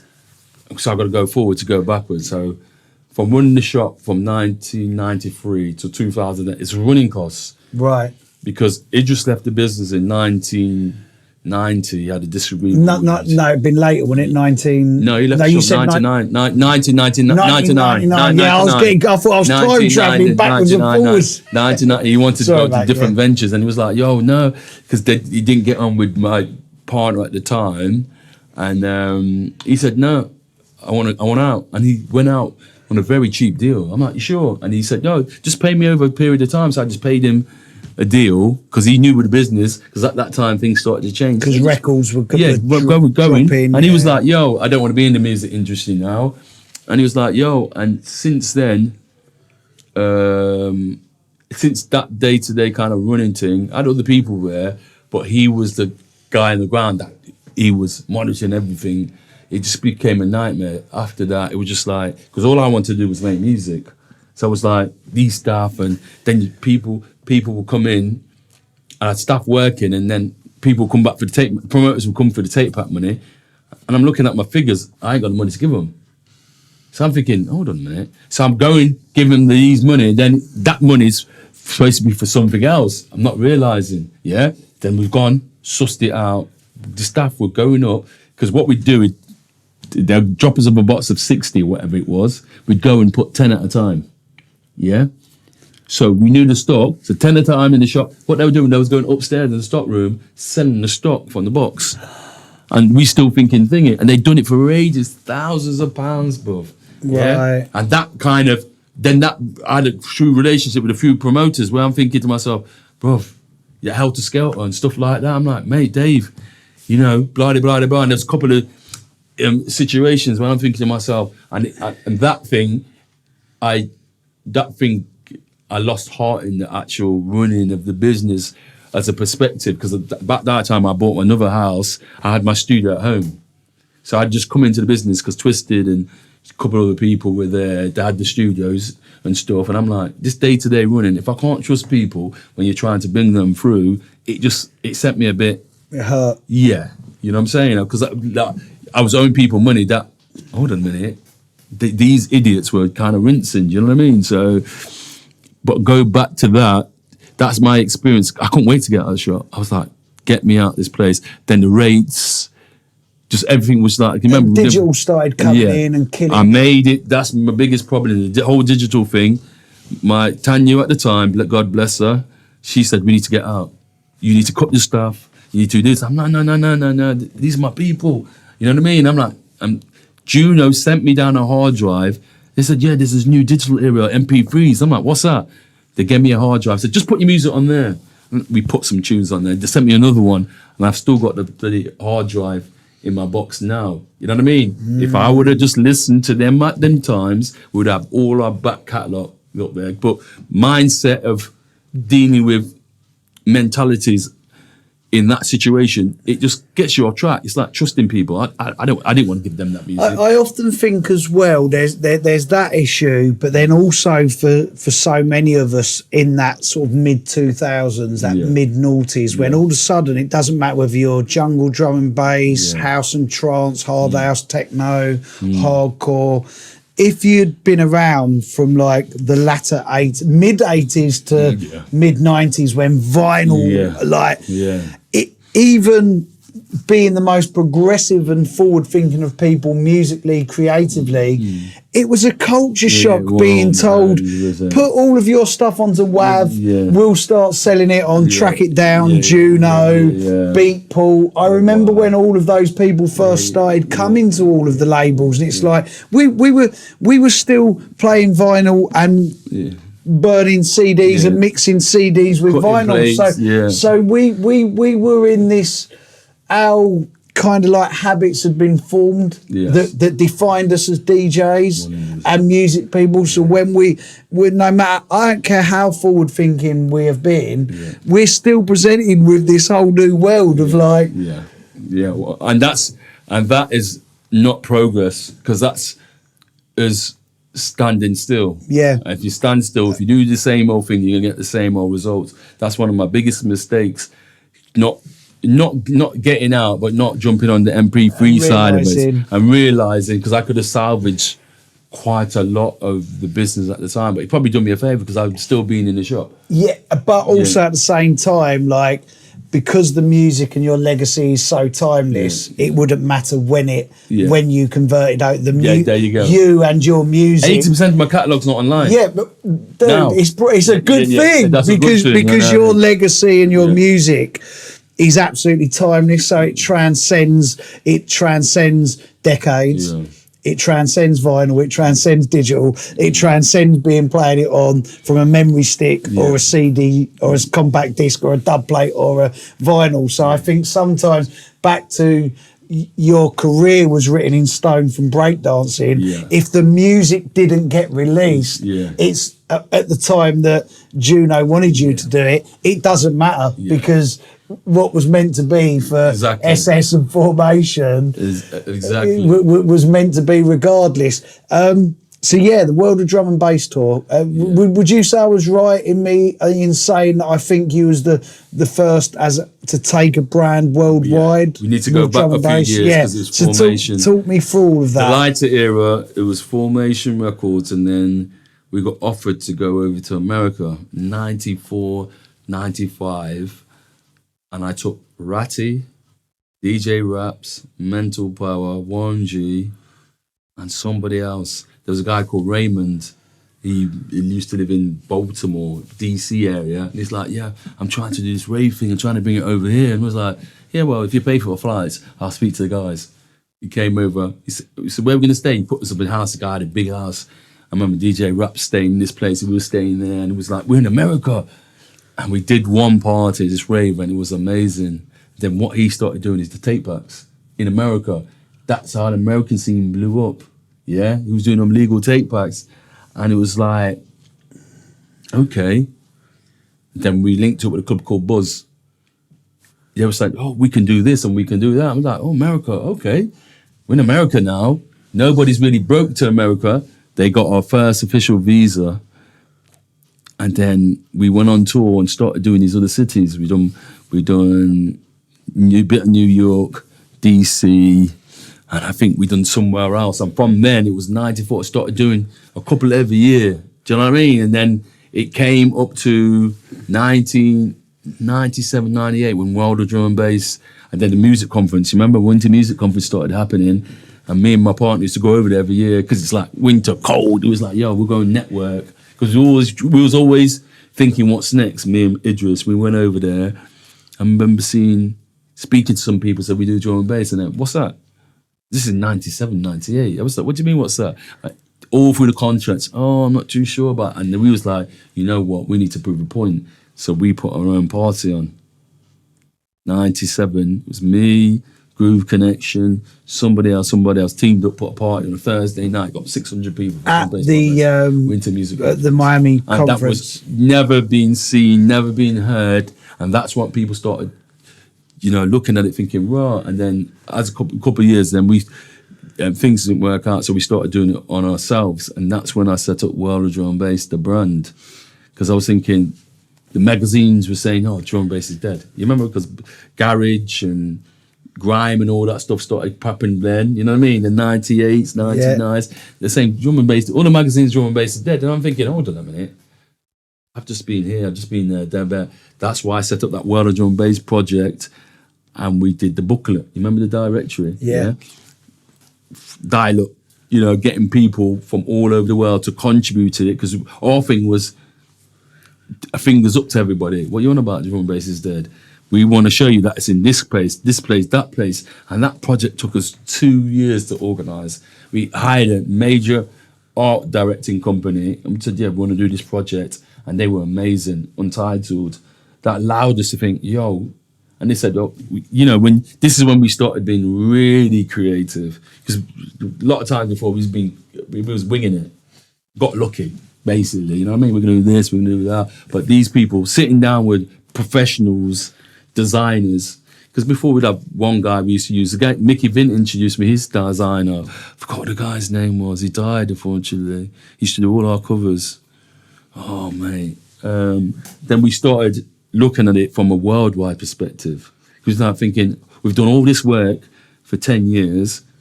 This media are not trying to tell us that our thing is dead. And we're like, oh, we've just been in America. We've just done Germany. No. Let's create what we did way back in the 80s. I.e., we done Wild Drum and Bass. And then from Miami, and then the event just got bigger and bigger. Remember, we was getting 2,000 people at the parties in Miami for Wild Drum and Bass. That's incredible, isn't it? And it's that concept. We did that. It cost an arm and a leg to put that project together. The Wild Drum and Bass album. We did the directory. Do you know what I mean? We fit covers. And when I'm looking back, I'm thinking, how did we do this?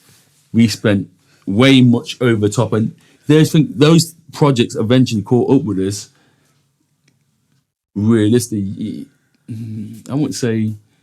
Yes, they did, because we overspent on certain projects we didn't need to spend. It was that time, though, wasn't it, when vinyl, we can all talk about the 90s and vinyl being so incredible in sales and stuff, but at the turn of the 2000s into the noughties, even though in the distance 5 years away was going to be digital downloads, around about 2000, 2001 leading up to that, there was big sales and box sets and huge packaging, and everyone got like house, like really well designed sleeves and stuff, and it was a mad time for sales. But then all of a sudden VAT, tax, all of those things were like if you think people have grown up on council estates and just love music, and then all of a sudden 15 years later you're in Miami with these huge sleeves, and course it's gonna catch up if you're not looking at costs and you're just doing this passionate thing. You got to remember, we wasn't taught this. Yeah.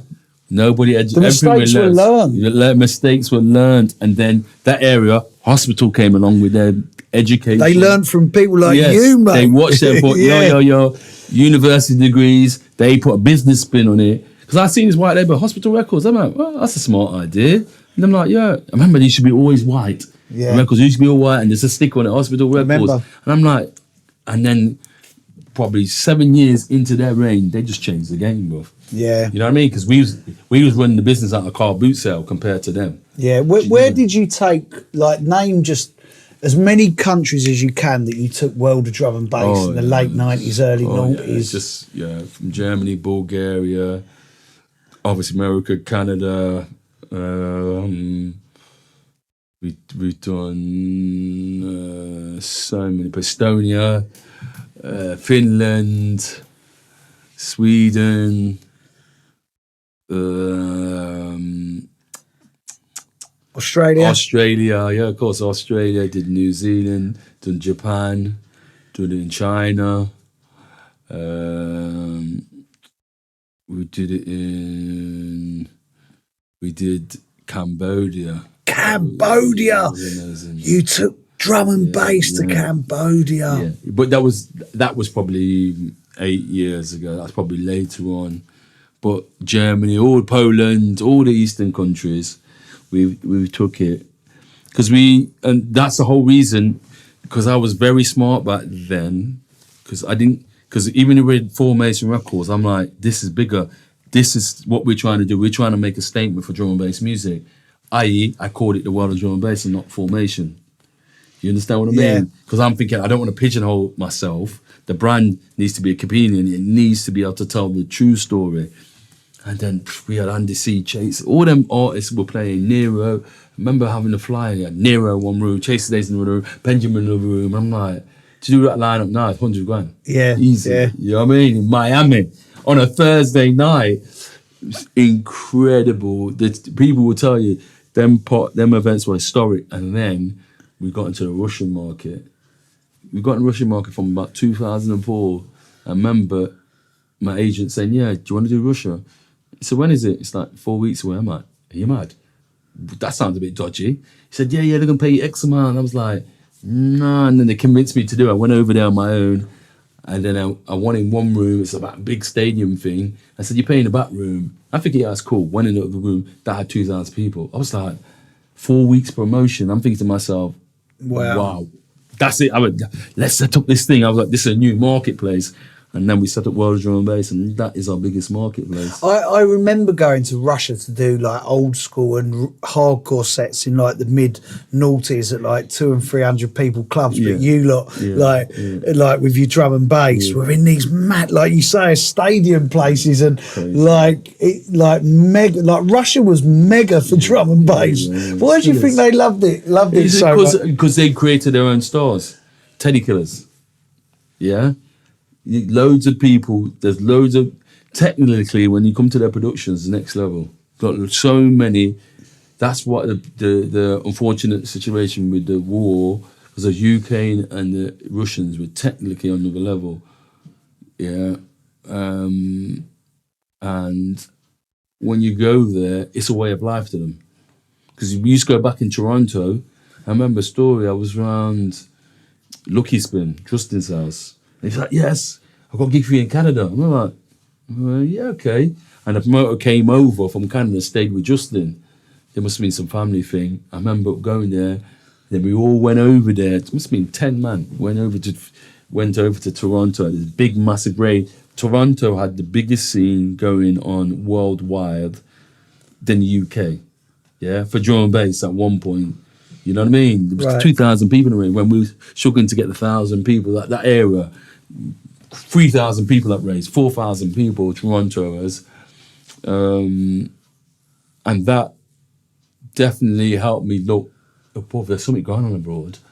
Yeah? Understand your marketplace. And that's what I've done for the last 20 years, looking at the outside, because the UK market's flooded. Yeah? And kids are promoting kids. Yeah?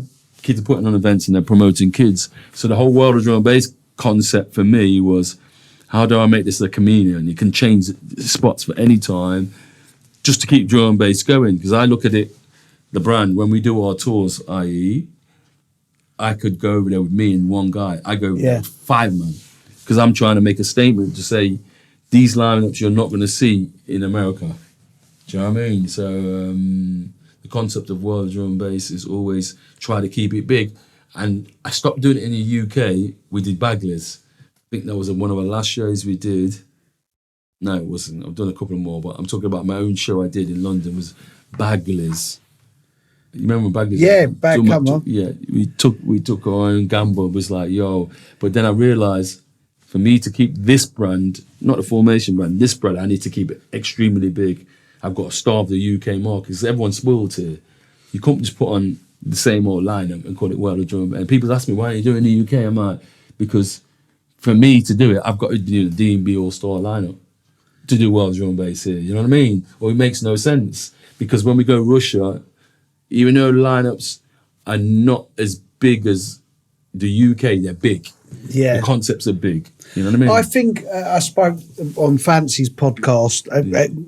You know, me and you, Fancy, we're promoters as well as we're DJs. Yeah. And sometimes I look at even modern day drum and bass promoters in the UK or modern day house festival promoters, and I think, are you mad? Yeah. Like it's all smoke and mirrors. Like it looks so unsustainable. No wonder so many of you rise rapidly and drop so soon. Like, how have you got $100 grand lineup at something that you're probably going to lose $100 grand at, but you'll go again because there's a backer somewhere, there's lots of borrowed money, and in the end, I think that takes away from the passion and the hard work that's gone before it, because this kind of this slick, it's almost, you know, it's almost like the 80s, loads of money. That's what it's like in a modern era. And I think being older people, we're fortunate that our history and vibe follows us, that we don't have to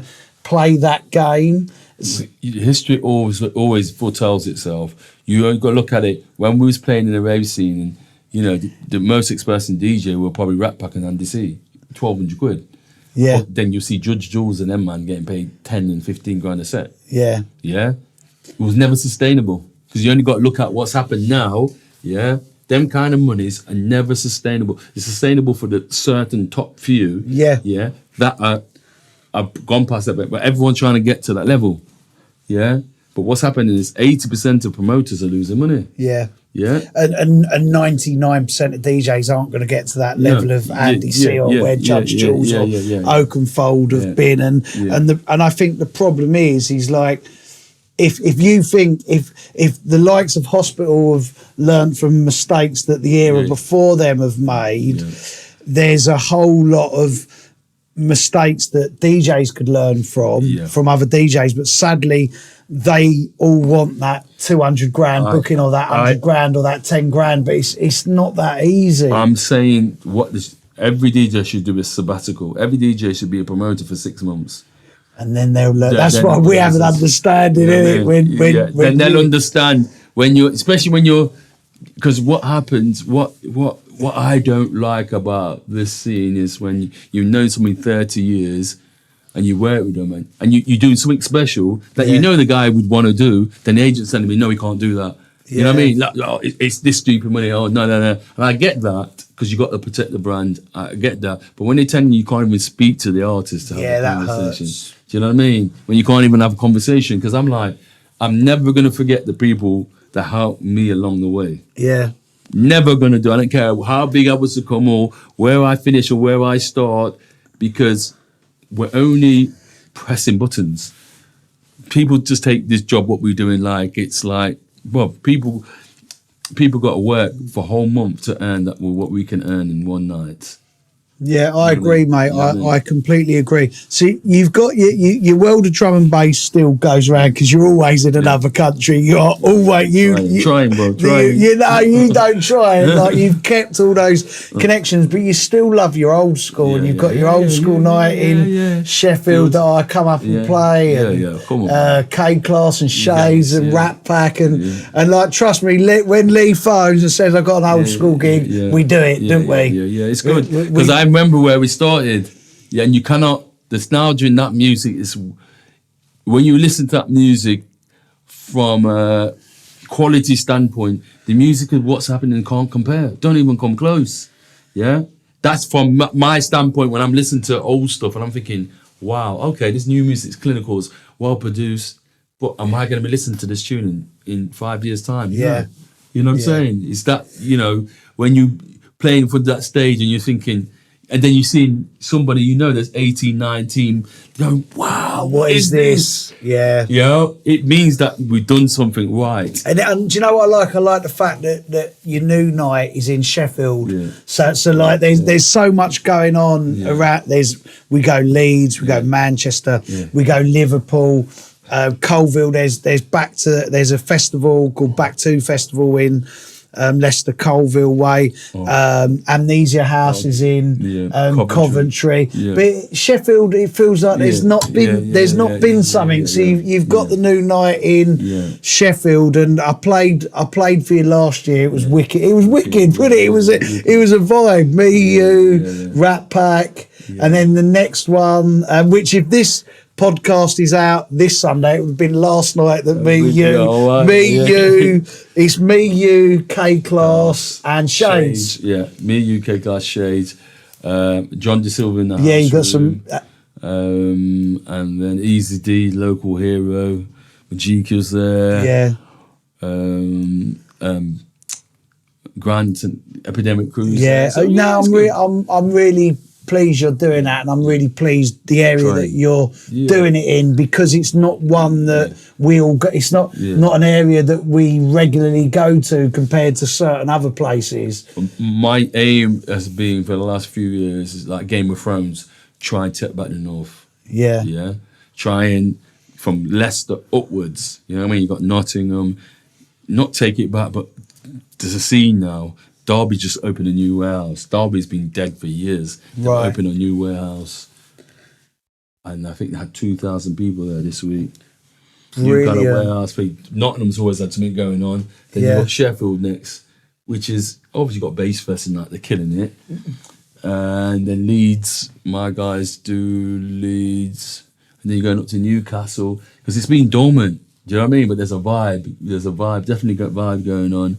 Up north, But I think we need to go back to basics on a lot of what's going on, to be fair, because it's just not sustainable. Well, I think in from Leicester up, like the Midlands, if we're talking old school and retro stuff, I think you're perfectly positioned with your relationships with all of us, and then your history. So it's an easy call for all of us to go, well, Lee's putting this thing on. Try it. We do. The rave scene, like earlier you touched on, like you've never touched drugs and that stuff. Like, why do you think that is? I tell you, it was one experience. I was in Scotland or Newcastle, one of the two, with Grooverider, and I walked into the rave, walked backstage, then I opened the door and the guy was like monged out, like he was dying. I was like, yo, what's happening in? Call the ambulance. And no, he's just tripping. Right. And I'm like, what's that? Yeah, he just took an acid or whatever it was. And I said, is that what it makes you do? He looked half dead. I said, that's never going to be me. You're never going to catch me in that scenario. It scared me. I was just like, I was a groove. I was like, nah, never going to be. From that, seeing that person like that, I was like, nah, not touching it. Don't care who offers me. You know, it's a backstage and it's ready, available and stuff. I was just saying, that's never going to be me. Just that decision, seeing something, and I'm just like, mindset, boom. Yeah, all that temptation that surrounds us all every weekend, and just watching one person. And then I've seen friends and DJs that have been thriving, had good careers, and when I look what they have now, and I remember what they were doing for so long, and I can pinpoint it, it's that. Yeah. That's why you might still have the name, but you don't have what you're supposed to have. You know what I mean? And it's sad to see. You know what I mean? I look at it. The reason I probably still own the house I own, because I don't drink, I don't smoke, I don't do drugs. If I did any one of those things... Have you ever drunk? Not really. No. I might have a glass of champagne or a little red wine. Yeah. Little trendy red wine. I have a little sip and I'm like, tipsy now. Yeah. It's never really... You don't miss what you don't have. Yeah, it's interesting because you just understand rave music and you understand the vibe and you understand what it's all about. I get high in the music. That's what's never fathomed me. It's like, why are people going out of brain? That's just my mindset. I'm listening to this music. I think, oh my God, it's giving you a natural, natural highs, natural high, man. Yeah, I'll tell you something. So for me, I haven't drunk for 8 years. Wow, 8 years, January this year. Wow. And obviously, I wrote a book that was named after Love Dove, which was an ecstasy tablet. Yeah. And when I stopped drinking and stopped being involved like that, I believe that my sets become far better and I become far in tune with my sets. So it sounds mad because I would be there's sets of me at festivals and gigs where I'm drunk. I am out of my brains, right? Yeah. And they're perfect sets. Yeah. And I'm neither embarrassed or ashamed or proud of that. I'm none of those. I'm not proud and I'm not ashamed. It's a part of my life that I did. But I'm I come into the music with not drinking or taking drugs. Right.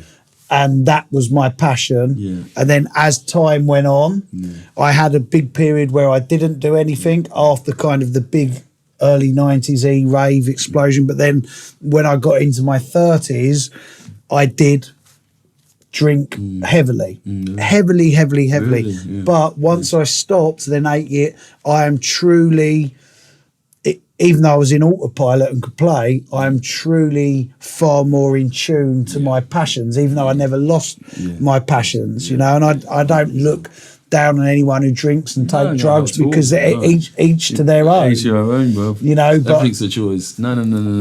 That's what I'm saying. I'll never do that. Because now, 15 years ago, I got saved spiritually. Yeah. And like I said, I try and explain to people, it's like winning the lottery of life. Because what it has is given me a new understanding. Because I travel the world.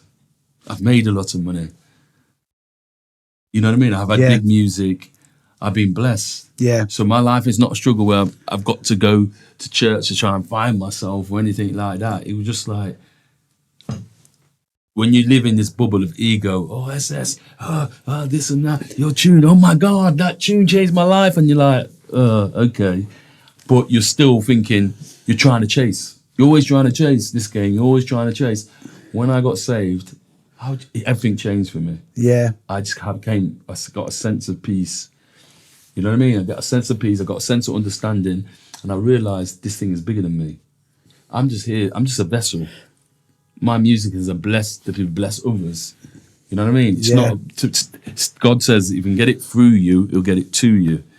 I say we're I use the same messenger on this a lot. We're messengers of this thing. Yeah, we're the messengers, and you've got to remember, music is the healer of the soul, and with worship music, gospel music, I'm trying to create. I've got my own label called Bass Disciples, where I'm doing bass music gospel, because I want to spread a positive message. Because I think it's when it should be getting better, because we have more knowledge, more access, more experience. It's getting worse from a humane standpoint of things. So I think we have a responsibility. I've always believed in that. Now we have a responsibility to be able to show, like,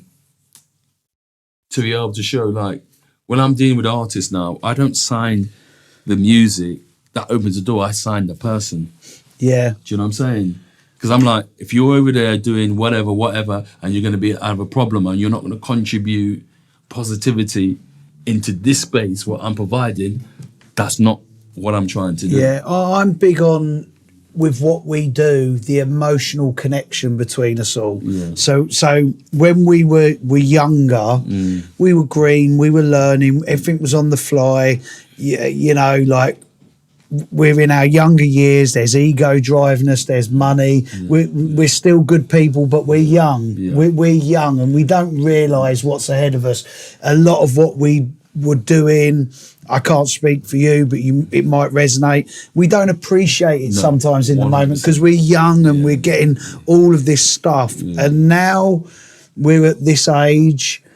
Our children are grown adults themselves, you know, becoming grandparents, and being at this age where, in your instance, I've travelled the world. I've made my money. I've brought my house. I can provide generational wealth for the children and their grandkids, and we look at things different. And I think I look at all this as like an emotional attachment, and like you said, a spiritual awakening.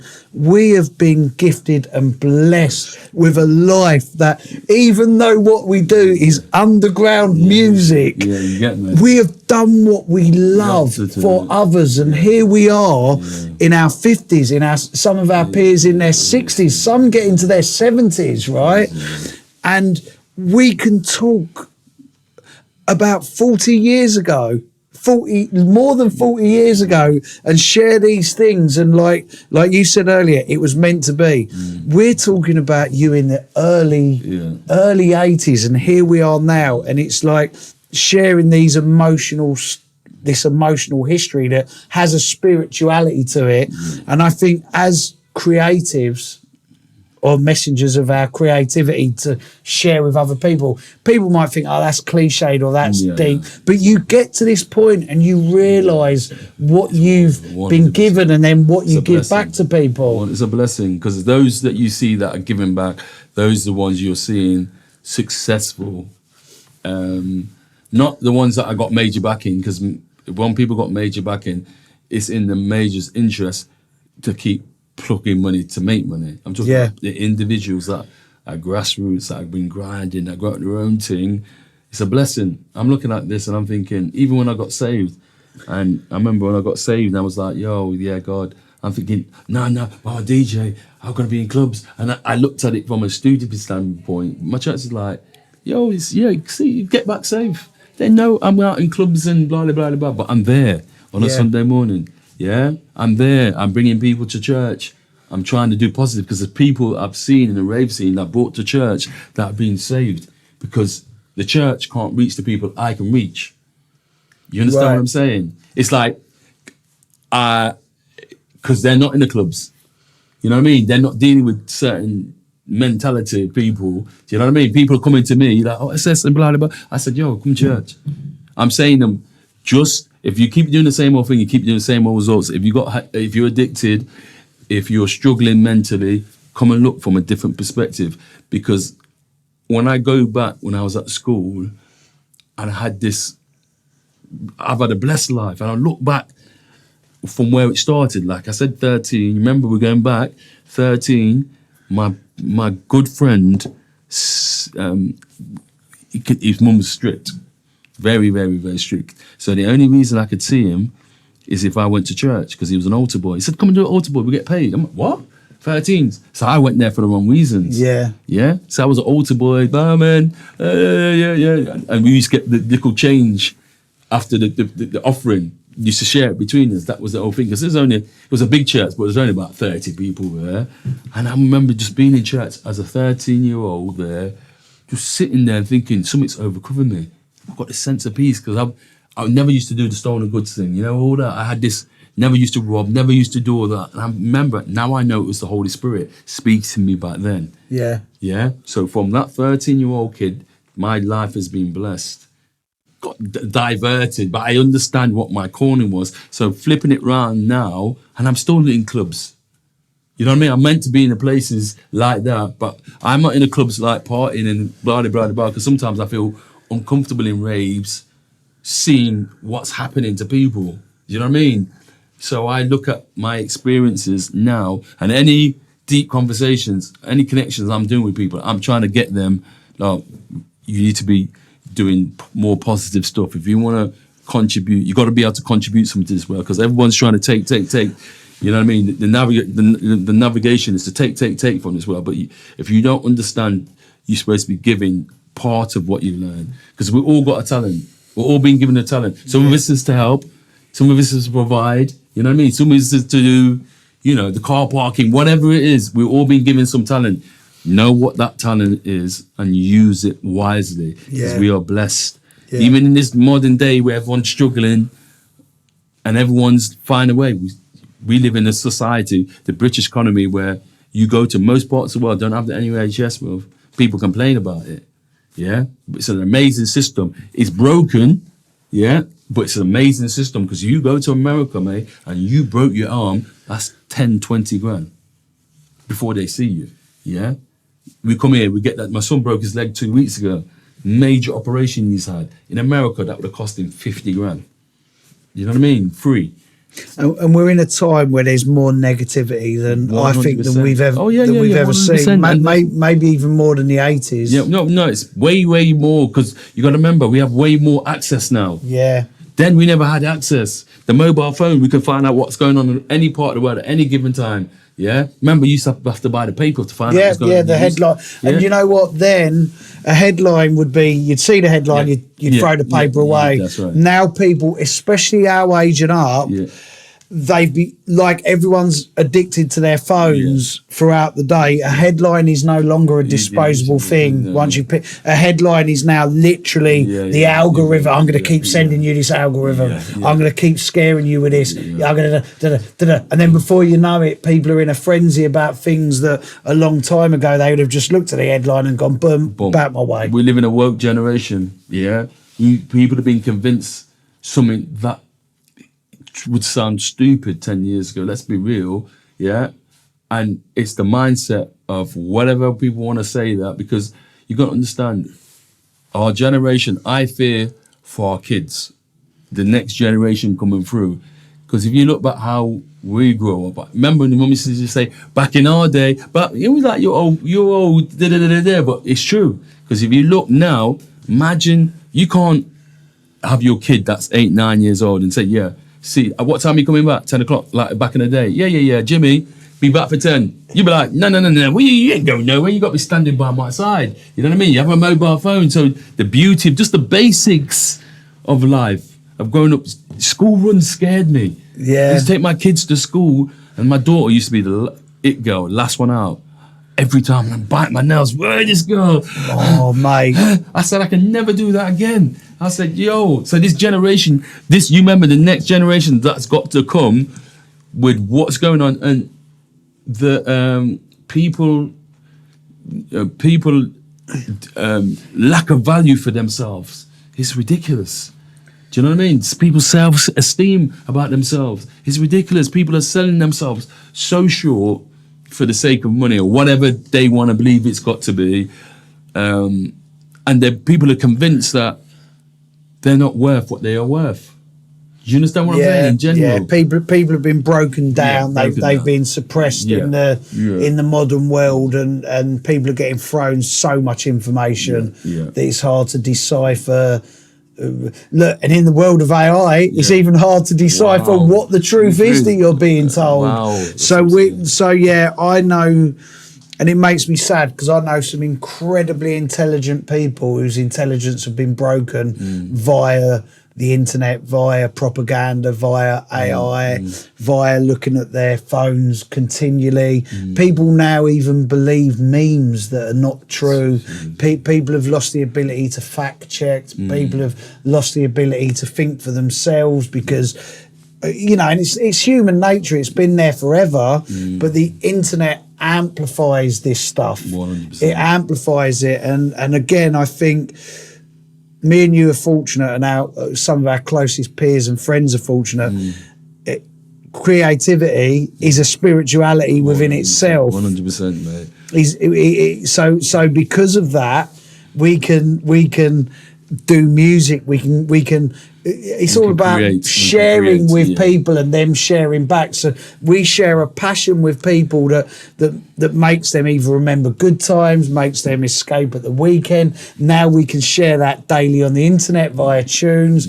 So it's not cliche. We are blessed that we have a creativity that actually now you would never have caught us 35 years ago saying there's spirituality connected to this creativity and music, but there really is. I can understand. I can talk about this all day because I understand now. Going deeper and deeper, like I've been part of the leadership for a while. My pastor just said, yeah. I'm at raves, but he's looking at me. I can reach them people that they can't lose, and it's by their fruit. Yeah. You know what I mean? They can see, and that's how I look at people now. I'm not judging no book by a cover. I don't hear what you talk. I see what you walk. Yeah. Do you know what I mean? Conversation I'm having with people, there's a debate with certain artists, and I'm trying to squash it. I'm like, yo, bro, mate, if you remember people like Skibber, and if you had a beef with Skibber, you didn't have a chance to apologise because he's gone. Randall. Yeah. Life is way too short for negativity, man. It's hard enough as it is, then having a prideful mindset over something he thought he said or something he thought she says, or this tune, or back in the day, I didn't get paid for that tune, or that guy took my tune, or he didn't play my tune. You got to remember, a lot of people, experiences back in the day, they were taught out of the back of a boot sale. So everyone was hustling, yeah? Everyone was giving, everyone was taking, everyone was doing what they know, not directly to target people, but, you know, even artists where you think, they jumped ship and they did that. But they're just, it's human nature. It's human nature. We was all young. We was all young, and like now it's at a point where before disloyalty or people or arguments, they would hurt. Yeah. Whereas now you just think, 100%. You know what? Yeah. If there's a disagreement and none of us can work out what the disagreement was, it was meant to. The parting of the ways was meant to be. I'm good. Yeah. I wish you all the best. 100%. I've got to go this way with my family, my children, my grandkids, 100%. My friends, 100%. And life is too. As we get older, our life is too precious to 100%. Hold on to those bitter dramas. You got to understand. Sometimes when you're on the train, I seen Goldie do an interview. Some people are meant to stay on the train. Some people are meant to get off at certain stops in life. And you can't begrudge them because it's their lack of understanding or their understanding.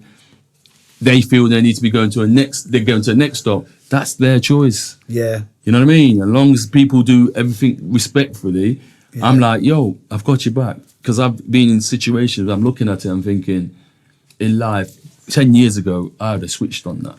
But I'm like, no. Life is way too short because we all part of somebody else's journey, and some people can't walk where you're going, your next step. Because your next step is, my thing is now, I'll say to people, my journey, I'm looking at my journey, where I'm going, my destination, God has given me a blessing.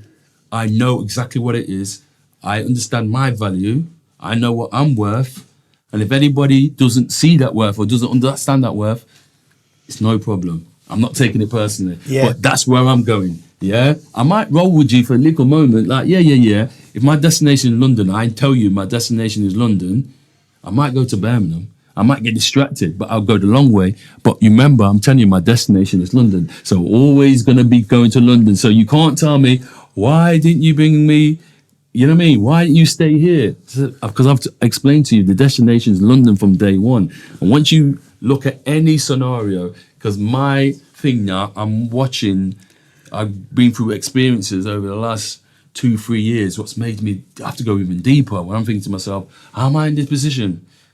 What, you know, why, what's and maybes? And I've got to take responsibility to myself. So I've done a lot of learning, a lot of educational stuff, a lot of spiritual stuff. And I'm trying to explain, my thing is, loaded artists I go on tour with speak to me afterwards. Like a month later, I've got this situation, and blah, blah, blah, blah. And before I'd be like, don't worry about it. I got no time. But I know that's my calling. Yeah, to my explain. calling is to inspire and communicate, to say, yo, check it, try it this way. Maybe you got to look at it from the other person's perspective. Hindsight is a beautiful thing, and you've got that to share with people. Yeah. I also think gratitude is a massive thing when you get to our age within this, because if you can be grateful for all that you've done, good and bad, and if you can be grateful for your position and you are comfortable within that position and grateful, then you're not gonna need more. You're not gonna be on that aggressive career ladder, because once gratitude gets put into what you are doing, it's a different life. It's a different direction and trajectory of what you do. People see me and say, "Yo, S, you're always working. You always do this." I'm working at 50-60% capacity, even though it feels way more mentally and spiritually, because I don't have enough time. But I know myself, because I'm not paper chasing. I'm like, I've got to pay these bills, I've got to do this. As long as I can do that, I'm cool. I'm not thinking I've got to reach this goal and this destination and I've got to do this, because my main goal is peace. What brings me peace? Because if I get peace, I get success. And with success, everything else that comes with success comes with that. So I don't go paper chasing for nobody, no situation. My mentality now, especially when I do tours and I organise tours and I bring people along, I'm saying to the people, I'm getting paid the same money. If you come along or not, it doesn't affect what I'm doing, but I'm trying to bring you along. Yeah. You know what I'm saying? If you can see that, that's cool. If you can't, you can't. I've always believed that when you chase money, you don't make money. No. When you do something out of love and passion, like the world is your oyster. 100%. Like I learned that like in the mid-90s, like once I started putting money first, money never come. When I just did it like now, it's like funny you should say, like you're just working at 60%, but everyone else could think, how does he do that? How does he make that music? How is he in that country, that country? But through experience, you are running on 60% because you worked differently in the 90s and probably harder, but now you know how to work hard but in the right direction. Work harder but smart. It's not work harder, work smarter. Work smarter. And like now with what I do, with podcasting, radio, gig, people go, how'd you do it? No, I do what I love. I do what I love. So what you think might take me 5 hours, if it takes me 5 hours, so be it. I loved every 5 hours of it. But when you're in the flow of doing what you love, time is irrelevant. But time is the only thing you can get back in life. So I tell everybody, make sure you spend your time wisely, because once you're on your deathbed and you're a gazillionaire and the doctor says to you, you've got a month to live, what are you going to want, time or your money? Time. Exactly. So you got to spend your time wisely. So my mentality going forward, my experiences learned, to get my time, you can't be wasting my time. If you understand what I'm saying, I don't mind helping out. So I've got to change, especially 2026. So many projects with my back catalogue. Like I've been speaking to you. We've been speaking for decades. Because I'm doing a million and one different things. I'm happy you're bringing it out. Yeah. You're now bringing it all out. Yeah, because I'm doing a million and one different things. It was the time. And what's happened is certain people came in certain pathways, allowing me to have time, because I wasted a lot of time doing things. I wouldn't say I wasted a lot of time. No, that's not the wrong word. No. That's not the wrong word. But I could have used my time wisely. And that's the most important thing. My strong recommendation, people say to me, like, go in search of peace. Yeah? If you got peace, that allows you, forget about your feelings. Your feelings are temporary. Feelings, one day you're happy, one day you're sad, one day you love, one day you're not.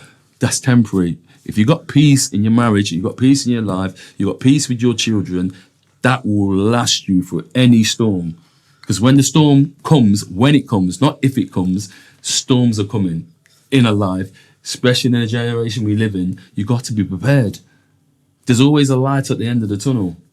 You have to come to an understanding. What's next? Are we prepared? No one was prepared for COVID. No one would even fathom that COVID would be a possibility. The world could shut down. It happened. So you got to think, what if another COVID comes?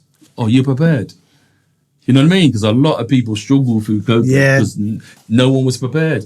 I love COVID. No, mate, I love COVID. I was like, yo. The first 6 months was like, I got to pay a mortgage. I was like, yo, I'm chilling out here. Like, mate, first 6 months was like, wow, my phone hasn't gone for days. Is this what peace is? It was peace. Bro, I loved COVID. I'm not going to lie to you. Because people struggle mentality because they couldn't go out and do the unnecessary things that they're not supposed to be doing. Yeah.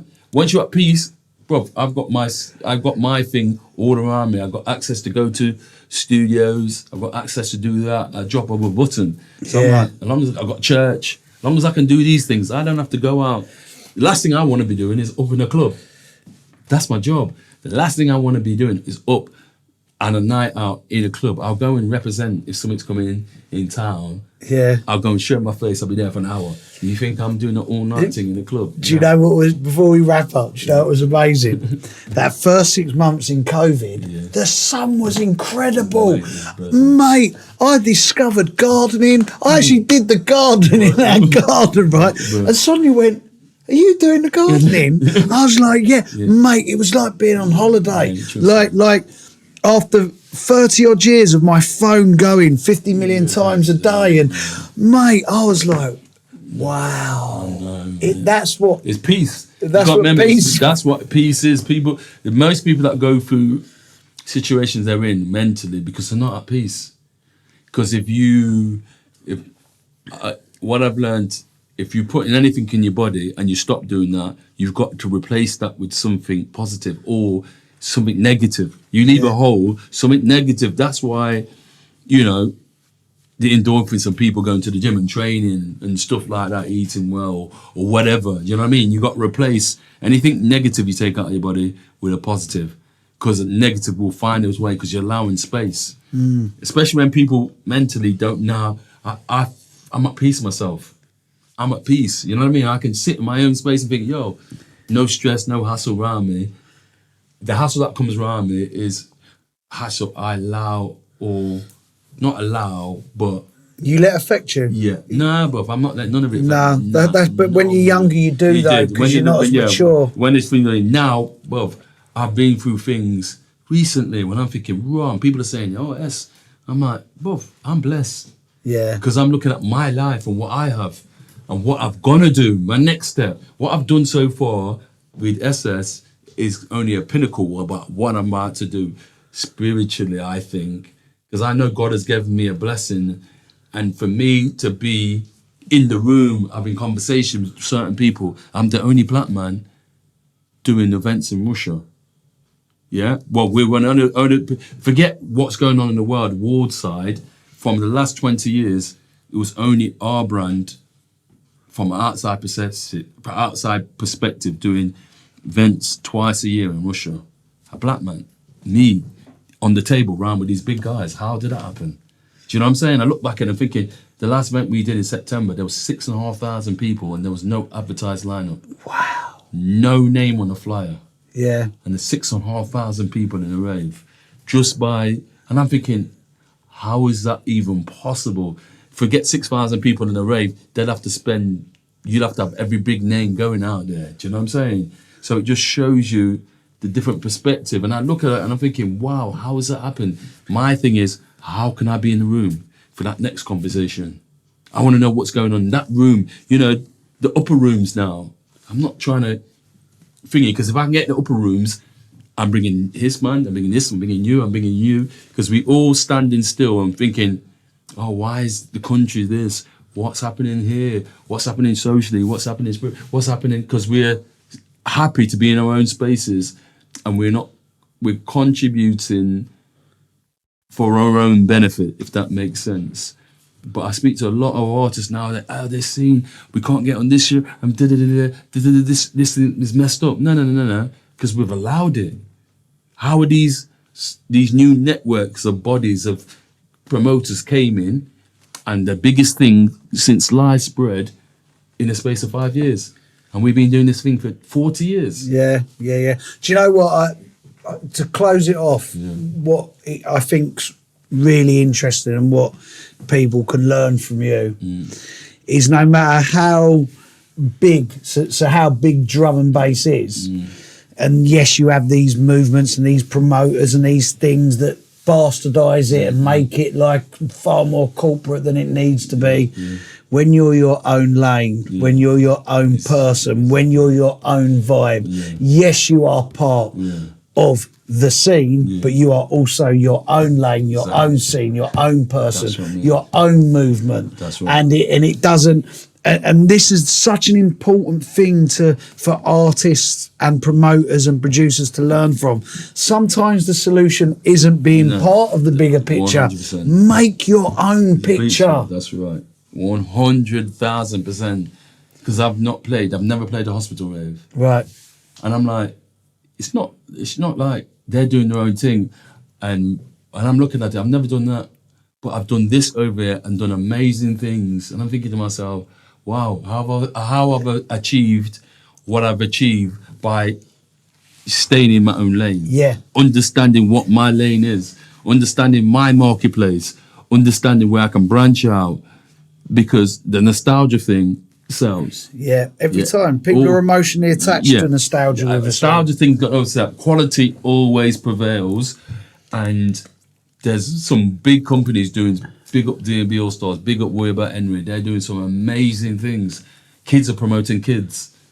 That's their generation of things. But I'm not stepping aside saying, I'm just leaving it to the kids. I'm doing my thing. Yeah. And I'm saying to every artist, I'm like, if you got a fan base, of whatever, 20,000 people, you should be able to do your own, even if you're only doing your own little event for 150 people, because you've got to be constantly promoting your brand. You can't be waiting for promoters. Don't wait. Never wait. Don't never wait ever. You don't need no one but yourself. That's right. But hindsight, what an amazing thing. Yeah. If you would have spoke to us in 92, 93, 94, 95, we would have wanted to be on everything and felt left out if we wasn't. Talk to us in 2026. It's more of a case of, we don't need to be on that. They might be the biggest thing since sliced bread, but we don't need them. But hindsight. Lee, I think it's fascinating. Like, you've blown my brain both with so many nuggets from Ultramagnetic to Mastermind to the rave history of how you brought the record shop, the world of drum and bass, but then your perspective of self and spirituality and emotion, like, absolutely amazing, mate. One of my favourite episodes today. I love you, mate, and thank you for. It took ages to get this sorted, because people always say, "Oh, it's all your London mates." No, I do ask everyone from around the country. But they're busy people. Yeah, it's hard, but we're here. We made it. Everything happens for a reason. God's timing is perfect. I love you, mate. Thank you for coming in. Blessing. Brilliant, brother. Brilliant. What an episode.